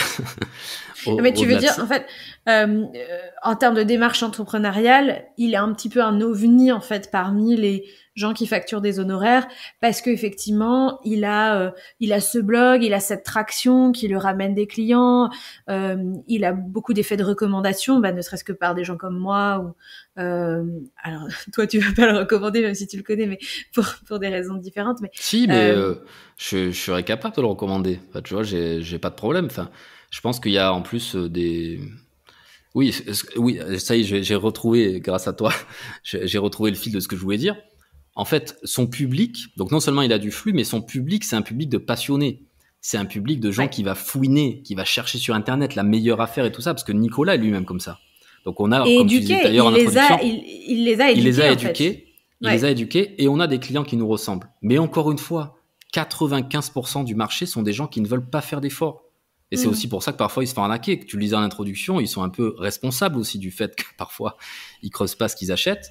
Mais voilà, effectivement, beaucoup de gens, moi même à qui je facture des honoraires, à la fin, ils me disent, je suis prêt à payer plus cher des frais pour que ce soit vous qui vous en occupiez. Mais moi, je suis clair que mon contrat que je distribue, en termes de frais de gestion, il va être plus cher que le contrat qui est pris sur Internet. Mais là, derrière, la personne va devoir faire l'effort de continuer à s'éduquer et d'adapter son contrat en fonction des contextes de marché.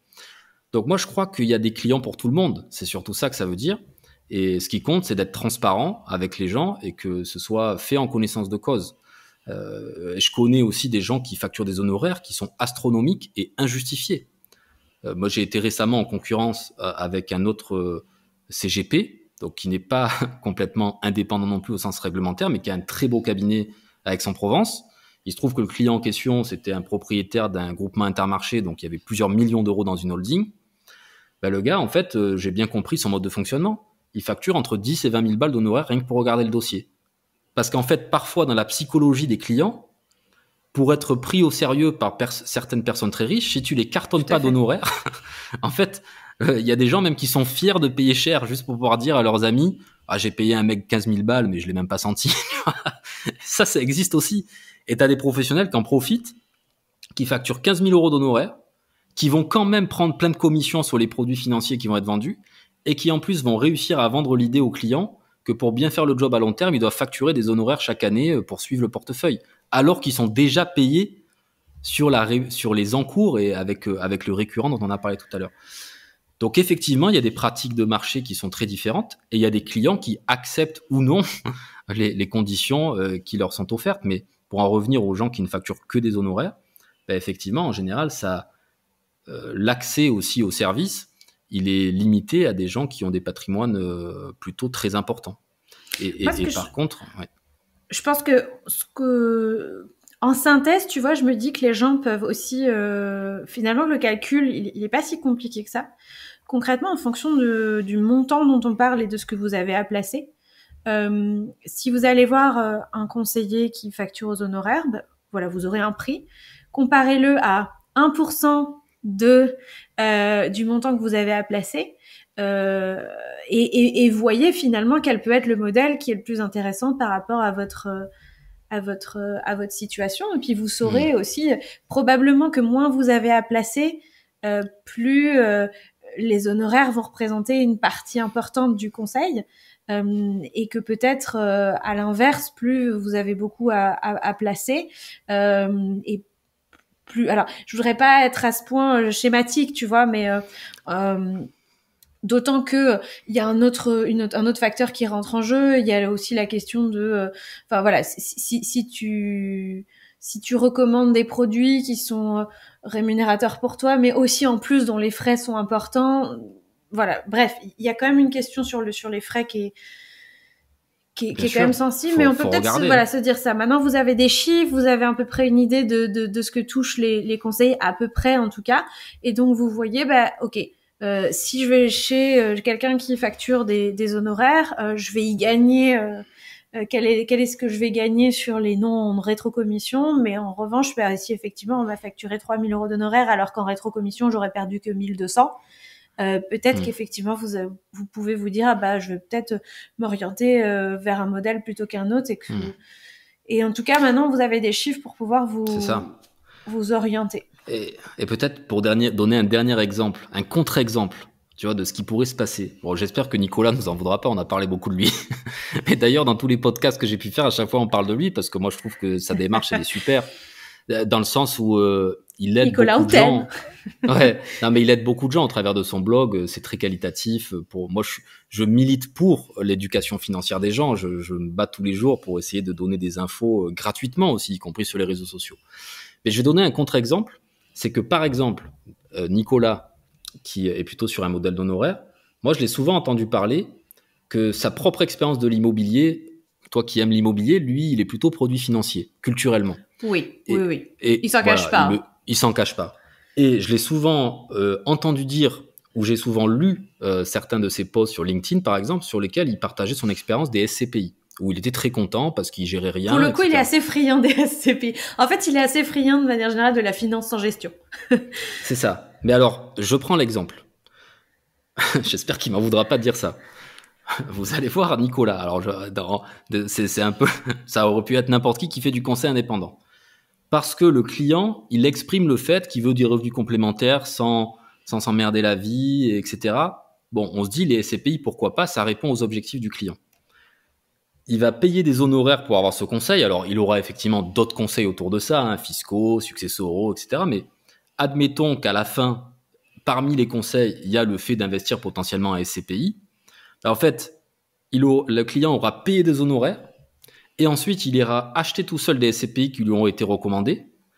Des SCPI dans lesquels, parce que je sais en plus les SCPI qui sont souvent recommandés par Nicolas et d'autres, il se trouve que dans ces SCPI, il y a des frais, il y a de la marge de distribution.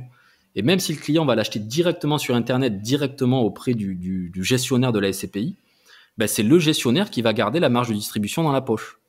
Donc finalement, le client aura payé des honoraires et il n'aura pas payé moins cher le produit qu'il a acheté sur Internet, alors que s'il est allé voir un conseiller en gestion de patrimoine pas indépendant au sens réglementaire, si le client était venu en disant « moi j'ai vendu un immeuble, je touchais des loyers, bon je voulais encaisser parce que ça me saoulait de gérer mes locataires, mais je veux remplacer mes loyers sans rien faire ». Et en fait, on fait un calcul de rentabilité, on voit que son immeuble n'était pas si rentable que ça. Des fois, c'était même moins rentable qu'effectivement si on achetait en SCPI sans rien faire. Et qu'on propose la SCPI, le client il est content, il trouve ça génial, il investit. Oui, mais Eh ben, si c'était ça le besoin auquel on répond, ben, effectivement, le conseiller en gestion de patrimoine, il va. Moi, j'explique dans ces cas de figure que je vais être payé sur le produit et que si c'est ça qu'il veut et que même parfois il a déjà fait ses recherches sur Internet et il sait qu'il veut ça, ben, je vais être payé là-dessus. Donc là, par contre, moi, je le facture pas d'honoraires parce que je sais que je suis déjà payé. Ouais, mais en fait, là, tu parles d'un exemple où, effectivement, Nicolas, il a une population de gens qui sont un petit peu plus éduqués, qui sont susceptibles de pousser la porte et de dire, je sais déjà que je veux une SCPI parce que je me suis renseignée. Effectivement, dans ces cas-là, ça peut paraître un petit peu too much de payer des honoraires pour quelque chose, pour un travail préalable qui a déjà été fait par le client. Mais la personne qui vient, qui a aucune idée, qui a même jamais entendu parler de cet acronyme, qui a aucune idée ni d'Ève ni d'Adam, qui vient exposer son problème et à qui on lui recommande des SCPI, moi je trouve ça pas déconnant de faire payer des honoraires. Par contre, moi je trouve que tu dis quelque chose qui m'intéresse, c'est que il y a aussi un biais dont peut-être on n'a pas assez conscience, c'est quand même le biais d'affect ou le biais de préférence du professionnel qui va avoir son avis sur un certain nombre de choses. Tu vois, par exemple, il y a peut-être des professionnels qui se sont dit, les groupements forestiers, c'est de la et du coup, j'en proposerai jamais. Voilà. Et tu vois, il y a un peu ce truc et j'ai cru que c'était là-dessus que tu voulais rebondir par rapport à Nicolas. Effectivement, Nicolas, il est très peu friand de l'immobilier assez actif, dans lequel il y a une gestion active. Donc, l'immobilier d'achat-revente, l'immobilier de location courte durée, même l'immobilier classique de location longue durée, c'est moins sa came. Je suis pas en train de dire qu'il va le recommander à personne, mais effectivement, il a lui aussi un biais qui est, je vais plutôt peut-être plus facilement, en tout cas, proposer à mes clients qui disent j'ai pas trop de temps et je veux pas de gestion, voilà, j'ai des produits tout faits pour vous, alors que toi qui connais un peu plus la réalité de l'investissement, tu vas dire effectivement ce sera plus de gestion, mais attention, si on fait une simulation aussi, je veux juste vous permettre de vous rendre compte que ce temps investi, il a aussi un gain derrière, que peut-être finalement quand vous verrez les chiffres, vous changerez d'avis, vous serez prêt à y consacrer quelques heures par mois. Ce que peut-être quelqu'un qui a pas d'affinité avec le sujet ne fera pas. Donc ça, on peut pas le savoir avant. Et effectivement, il faut aussi sentir la personne en face de nous, vers quoi elle essaye de nous orienter, ce qui est pas forcément un produit sur lequel elle a des rétrocommissions, mais c'est juste sa sensibilité personnelle. Ça la fait tellement chier l'immobilier que en gros, elle va pas vous orienter vers des projets où il y a de la gestion. C'est ça. Et finalement, moi, j'essaie d'avoir vraiment Aujourd'hui, j'ai la chance de faire ça depuis un certain nombre d'années et effectivement d'avoir un certain confort. Donc, j'ai plus besoin, si tu veux, de cartonner les gens en frais et je pense que je l'ai jamais fait. Mais voilà, effectivement, comme ça fait longtemps que je fais ça, comme vous avez compris le modèle économique, maintenant je suis un peu plus serein et j'ai pas besoin de vendre n'importe quoi. Donc, j'essaie d'être neutre. J'ai cette approche d'honoraire avec un petit forfait d'entrée en relation. Et à la fin, les gens, je leur laisse le choix. Je leur dis soit vous partez avec les conseils et puis entre guillemets vous vous débrouillez, hein. Soit si vous voulez qu'on travaille ensemble, effectivement on peut travailler ensemble et vous savez que je serai rémunéré sur tel ou tel produit, mais le fait de me confier des capitaux, effectivement moi ça me donne les moyens de continuer à vous conseiller sans vous refacturer à chaque fois des honoraires, parce qu'effectivement j'ai déjà une rémunération récurrente de par les revenus que vous avez placés dans mon cabinet. Donc moi c'est comme ça que je pratique, je facture un honoraire d'entrée en relation pour prendre le temps de comprendre la stratégie. Si la personne ne me confie pas de capitaux, je lui dis si vous voulez avoir à nouveau mon avis, maintenant que vous savez que vous voulez absolument faire, je sais pas, une colocation, une fois que vous avez trouvé votre projet et que si vous avez besoin à nouveau de conseils pour vous assurer que la rentabilité est correcte, que vous avez bien fait vos calculs, que vous avez bien pris en compte la fiscalité, etc., vous revenez me voir et effectivement, ça vous recoûtera un billet à ce moment-là.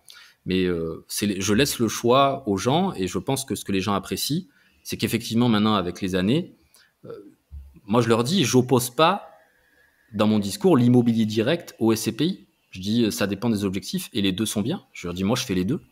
Voilà, j'ai des immeubles en direct, je fais de la location courte durée, j'ai fait des SCI à l'IS, de la location meublée. Je fais de la location de locaux équipés pour mes propres bureaux. Donc moi j'aime l'immobilier et je suis capable d'en parler et je suis passionné par ça, la fiscalité, les montages, etc. Mais voilà, après j'aime aussi les SCPI, j'en ai fait, j'ai fait du crédit dessus, du levier, je fais bien sûr des placements financiers, des actifs numériques, ça c'est un peu plus rare pour les professionnels et c'est un peu moins à la mode aujourd'hui, donc c'est pas le sujet du jour. Mais voilà, je pense que quand on est sincèrement passionné, on essaye, on fait des erreurs et on peut faire des erreurs en tant qu'investisseur et parfois je les partage et je recommande aux gens de pas faire les mêmes. Et on peut faire aussi des erreurs en tant qu'entrepreneur pour tous ceux qui s'intéressent à ce métier-là. En fonction effectivement du modèle dans lequel on s'embarque dans ce métier, on peut se retrouver à plus long terme à se sentir un peu piégé. Et même quand on en prend conscience, c'est très compliqué de faire le choix de sortir d'un modèle économique et qu'effectivement après on se dit moi j'ai mis des années à me rendre compte et puis finalement aujourd'hui je me rends compte que je suis complètement libre à la fois de proposer toutes les solutions existantes dans le marché et en même temps en plus en ayant un modèle économique qui est plus juste pour le cabinet et ça me permet d'être plus serein et je pense que ça les gens aussi c'est ce qu'ils viennent chercher chez nous c'est la qualité de relation et la sérénité qu'on peut dégager parce que les sujets d'argent sont quand même toujours très sensibles. J'ai un dernier sujet pour toi. Il va être long ce podcast, je suis désolé. Et c'est un sujet qui a fait polémique parce que j'ai rédigé un post sur LinkedIn comparant les conseillers en investissement aux influenceurs. Et alors forcément les professionnels m'ont dit oh c'est pas du tout pareil, etc. Et en fait je l'ai comparé en disant que pour moi il y avait quelque chose de semblable qui est dans la configuration dans laquelle ils étaient tous les deux, les influenceurs finance, donc les finfluenceurs comme on dit, c'est le conflit d'intérêts. C'est effectivement le fait de dire en fait je suis rémunéré par celui par celui que je recommande. Donc, est-ce que je suis totalement libre dans ma recommandation? Donc, évidemment, concernant les conseillers financiers, on en a parlé en long, en large, en travers dans le podcast, et concernant les influenceurs, donc, autant je me mets pas l'étiquette influenceur, autant je me sens concernée parce que ce podcast est en partie sponsorisé. Et donc, du coup, évidemment, à un moment donné, même si je sélectionne et que je donne mon avis sur qui a le droit de sponsoriser et de qui je veux accepter de l'argent, il y a quand même à un moment donné forcément ce doute sur le conflit d'intérêts, etc. Et donc je publie ce post sur LinkedIn et je suis interpellée par les professionnels qui me disent c'est pas du tout pareil, les influenceurs ils sont responsables devant personne, les conseillers en investissement ils sont responsables de leurs conseils, ils risquent des sanctions, etc. Et moi je me dis alors ça, alors ça, je veux bien que dans la théorie, parce qu'ils ont des agréments, parce qu'ils sont à l'ORIAS, etc., ils aient une certaine responsabilité légale. Mais alors, est-ce que tu peux nous dire ce qu'il en est vraiment de la responsabilité du professionnel vis-à-vis de son conseil? Non, très clairement, c'est insuffisant, ça fait débat. C'est-à-dire que c'est assez simple, en fait. Le professionnel, il est couvert, même s'il raconte n'importe quoi, dès lors qu'il respecte ces procédures réglementaires qui sont des questions administratives. C'est-à-dire qu'il n'y a évidemment aucune obligation de résultat. On peut vendre une grosse saucisse à un client. Désolé pour le terme.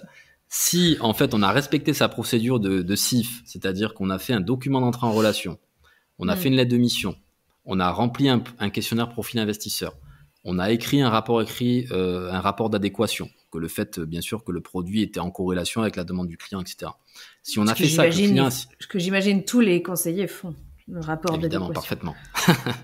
Mais dès lors qu'on a fait ça, on peut considérer qu'on a fait notre job et qu'on est protégé juridiquement, c'est-à-dire que quand bien même il y a un gros pet sur un produit, et qu'on est, enfin moi ça m'est heureusement jamais arrivé, mais qu'on est mis au tribunal par un client en responsabilité sur le conseil, voilà, ou qu'on est mis dans le sac quelque part, parce que bon, le client en général, quand il y a vraiment un problème, il attaque tout le monde, hein, ou l'avocat conseille son client d'attaquer tout le monde, hein, l'intermédiaire, le fournisseur du produit, etc. Mais bon, tous les professionnels ont une responsabilité civile professionnelle, donc une assurance. Et en fait, c'est ce que va regarder la compagnie d'assurance. Quand bien même le CGP serait condamné parce qu'il n'a pas bien fait son job, enfin, en tout cas, il a proposé vraiment un produit minable, dès lors qu'il a rempli ses procédures et que le client a signé en plus le fait qu'il était OK pour l'investissement et qu'il a signé plein de documents réglementaires, soit le tribunal va considérer qu'il n'y a pas de faute du professionnel qui lui a respecté ses procédures, soit au pire, s'il a respecté ses procédures administratives, il sera couvert par son assurance responsabilité civile. Donc effectivement, la responsabilité réelle de l'argent qui serait potentiellement perdu sur un mauvais conseil, elle est relative. C'est-à-dire que le CGP, il n'a pas à rembourser le client du pognon qu'il lui aurait fait perdre. Non, mais effectivement, sans aller jusque-là, je me doutais bien que si tu veux... si tu veux, voilà, c'était tout théorique. C'était tout à fait théorique, cette histoire mais après, tu vois, de quand même, responsabilité. encore une fois, dans ce monde des indépendants, enfin des gens à leur compte, faut bien se rendre compte qu'il y a vraiment différents marchés dans ce marché. Et même les professionnels eux-mêmes, souvent, n'en sont même pas conscients, surtout quand ils débutent dans cette industrie. Et souvent, après promis, j'en parle plus de notre ami Nicolas, mais j'ai souvent entendu dans des podcasts qu'il a la chance d'être régulièrement invité. Je l'ai souvent entendu raconter son expérience, son traumatisme en fait de ce qui l'a conduit à devenir passionné et à s'éduquer là-dessus. C'est que justement, il avait fait l'erreur d'acheter une défisque un peu minable au départ dans son parcours, donc dans l'immobilier neuf, d'avoir vite pris conscience qu'il s'était fait un peu avoir. Et du coup, quelque part, il met aussi tous les gens dans le même sac. Et souvent, et faudrait peut-être lui poser la question directement, je lui ai jamais posé, peut-être justement que le professionnel en question faisait partie du type de groupement ou de réseau dont je t'ai parlé tout à l'heure. Et honnêtement, les CGP vraiment indépendants, moi j'en vois de moins en moins proposer de la défisque. Enfin, même ça fait très longtemps que justement ceux qui ont des encours financiers sous gestion, etc., ils vendent pas de la défisque parce qu'ils savent que c'est pas terrible et ils ont pas besoin d'en vendre pour vivre. Et même entre nous dans l'industrie, l'exemple de Nicolas qui prend souvent des vendeurs de Pinel, moi je connais très peu de vrais CGP qui vendent des Pinel aujourd'hui. Mais parce que tu connais peut-être beaucoup de vrais CGP, contrairement à la moyenne de la population. Ouais. Mais bon, après, c'est toujours pareil. C'est vrai qu'on a toujours l'impression de prendre l'exemple du Pinel, mais il y a aussi eu historiquement des bons projets, hein, mais bon, là, c'est vrai que ça fait quelques temps que c'est quand même pas incroyable, faut le reconnaître. Non, voilà. Mais écoute, merci pour ta transparence, parce qu'effectivement, tu vois, moi, j'ai fait un post au moment où l'épisode sera diffusé, ça fait quand même quelques mois, mais sur les investissements dans Center Parc. Ah oui, ça, j'ai vu ton post. Ouais. D'ailleurs, je t'ai mis un commentaire. Ouais, je sais. Et typiquement, tu vois, c'est quelle est la responsabilité. Je parle même pas de ton CGP qui t'a mis dans un Ponzi, tu vois, qui t'a mis dans une arnaque, dans un produit un peu où là peut-être que, tu vois, c'est peut-être les rares cas où éventuellement ça pourrait, il pourrait y avoir une vraie responsabilité engagée. Mais à partir du moment où le truc est pas véreux et pas tombe pas sous le coup de la loi, mais juste très mauvais comme produit. Pour moi, la responsabilité du conseiller, elle sera quasiment inexistante, elle sera quasiment impossible à engager. Donc voilà. Écoute, je suis ravie que tu ailles dans mon sens, que tu le confirmes. Ah bah je vais dans ton sens. Et je continuerai à le dire haut et fort que bon, je dis pas que les influenceurs sont pareils que les conseillers, mais en tout cas sur cet aspect-là pour moi, ils ont pas plus de responsabilité en pratique. L'un et l'autre. Tout à fait. Mais sur l'exemple que tu viens de prendre, je me permets d'ajouter encore quelque chose. Tu prends l'exemple de Center Parcs, donc c'est ce qu'on appelle les locations meublées avec un exploitant, donc les LMNP avec exploitant. Ça, aujourd'hui, ceux qui en vendent le plus, ce sont pas les CGP, hein. Ce sont les banques. Elles continuent à vendre ça. C'est incroyable, incroyable. Enfin, je suis En fait, non, mais c'est juste que on s'est pas trop concentré. On a parlé un petit peu des conseillers en banque, mais eux, ils sont faciles à reconnaître, ils sont en banque. Tu vois, ce qui est plus difficile pour une personne lambda de différencier, c'est qui est vraiment indépendant. Tu vois, là, on sait plus. Là, on est un peu perdu.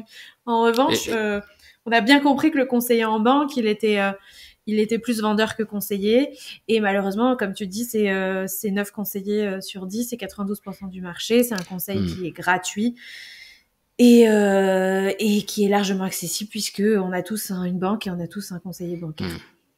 Et pour terminer, si tu veux, je te raconte une anecdote qui m'est arrivée il y a un mois. J'ai rencontré une personne d'une 50aine d'années qui avait fait 25 ans de banque, qui en avait marre. Voilà, vraiment marre du management, marre de vendre des produits médiocres. Il était sincère dans sa démarche d'essayer de faire quelque chose de bien. Pour autant, il était passionné. Donc en fait, il est allé faire la même formation que moi. C'est-à-dire, il a fait une formation à Subdeco Paris, le SCP, qui propose une formation en gestion de fortune internationale. Alors ça fait super bien de le dire. Sauf que à l'issue de la formation, il voulait se lancer, mais il savait pas avec qui, comment, où aller chercher les fournisseurs, quel type de partenariat. Comme il avait fait 25 ans de banque, on lui a proposé justement de devenir agent général AXA, parce que AXA lui disait, tu auras un super package, on va te former 4 mois dans un château, parce qu'ils ont un château AXA pour former leurs nouveaux conseillers. Donc pendant 4 mois, tu es formé, on va te prendre en charge, les produits, c'est les produits AXA, t'inquiète pas. Tu vois, tu as l'enseigne qui continuera à te rassurer tes clients, etc. Et là, il est lancé dans le truc, et on s'est rencontrés, on a discuté, je lui ai dit, mais pourquoi ? Enfin, pardon, pour... je lui ai dit, pourquoi t'es pas allé librement ? Et il me dit, mais parce qu'en fait, je savais pas qui aller voir. Et c'est là où moi, j'ai pris conscience petit à petit du vide, en fait, dans le marché, pour ceux qui ont envie de se lancer de façon sincère, d'essayer de bien faire les choses. Tu sais pas vers qui te tourner si tu connais pas quelqu'un d'autre qui le fait déjà. Et même parfois, quand tu connais quelqu'un d'autre, il est dans ses fameux réseaux, il va t'embarquer là-dedans et il sera pas complètement neutre. Donc en fait, on a, nous, décidé là de lancer un programme d'accompagnement pour expliquer le marché, y compris aux professionnels, de comment se lancer et comment espérer vivre du conseil en investissement. Pour aider ceux qui veulent se lancer effectivement, ou ceux qui n'en vivent pas encore, ou qui en vivent mais un peu avec des œillères sur les yeux, pour les aider à comprendre la structuration du marché et comment, s'ils veulent être plus indépendants et mieux rémunérés, quels sont les leviers qui sont à leur disposition. C'est ça que tu m'avais expliqué. C'est exactement ça. C'est exactement ça. Chouette. Donc, si jamais certains d'entre vous ont envie de... c'est pas pour le grand public. Si certains d'entre vous ont envie de... s'intéressent à ce métier-là, où ils sont déjà et ont envie peut-être, ne serait-ce que de compléter leur savoir pour le pratiquer de manière plus indépendante et plus éthique et plus rémunératrice, vous pouvez vous tourner vers Jérémy. Jérémy sur Insta, vous pouvez taper Jérémy Barré, vous le trouverez, hein, mais sinon c'est les investisseurs malins. Exactement. Bon, après, sinon, plus classiquement, sur LinkedIn, si vous faites partie du milieu académique, Instagram, si c'est pas trop votre truc, je fais entre guillemets partie de l'ancien monde aussi, à la base. Donc, si vous voulez contacter Jérémy, LinkedIn et Insta, hein, c'est les deux plateformes sur lesquelles oui, c'est le mieux. c'est le mieux. Ok. On passe par toi ou on passe par ton cabinet dont je ne me rappelle plus le nom? Alors, mon cabinet historique s'appelle Legal Fit Trinity. Qu'est-ce que tu veux dire par on passe par toi? S'ils ont un besoin de conseil, tu veux dire? Ouais, alors là, effectivement, si les gens veulent plus faire appel à tes services, là, c'est D'accord, peut-être ok. plus le cabinet qu'on Oui, démarche. franchement, LinkedIn, Instagram, je réponds, hein, il n'y a pas de problème. Ok. Je suis connecté et toujours heureux de pouvoir parler de ça en fait à qui que ce soit d'ailleurs. Même si vous n'avez pas d'argent, je suis content d'aller parler d'investissement. Voilà. Je confirme, Jérémy est un passionné pour avoir passé quelques temps à une table avec lui. Il est passionné de son sujet. Merci Jérémy. Ça faisait Merci à longtemps que toi, j'avais pas Delphine. enregistré un épisode aussi long. Je te cache pas. Moi, c'est mon 3e podcast et je crois qu'à chaque fois, je parle trop. Mais non, je suis pas mal dans le genre aussi. Bon, en tout cas, merci à toi et puis merci à tous les auditeurs. On se retrouve très bientôt pour un nouvel épisode. À bientôt. Merci et bravo pour tout ce que tu fais encore. Merci à toi. Merci à tous ceux qui ont écouté cet épisode jusqu'au bout. Que retenez-vous de notre échange? Je pose toujours cette question en fin d'épisode et je vous incite à prendre quelques minutes pour noter ce que vous voulez retenir de cet épisode pour ne pas partir vaquer à vos occupations, tout simplement zapper ou passer à autre chose et donc perdre l'essence de ce que vous avez appris en écoutant. Pour ma part, ce que je retiens, c'est cette phrase. On a le conseiller qu'on mérite. Plus vous serez calé, plus vous aurez affaire à des interlocuteurs calés eux aussi. Je sais, c'est horrible, on en a parlé dans l'épisode. Si on va voir un expert et un conseiller, c'est justement parce qu'en général, on n'est pas au niveau.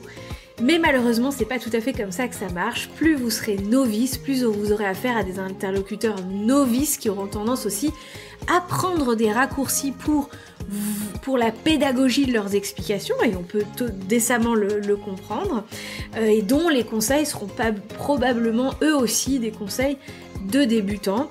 Et donc plus vous serez calé, plus vous aurez des interlocuteurs en face de vous qui le seront aussi. Je ne peux que vous conseiller de continuer à écouter Richissime, d'autres podcasts aussi pour vous informer, pour vous former et ainsi mettre toutes les chances de votre côté pour avoir toujours les meilleurs conseils des meilleurs experts sur votre argent. Sur ce, je vous retrouve très bientôt pour un nouvel épisode. D'ici là, prenez soin de vous et de vos finances. Ciao, bye bye!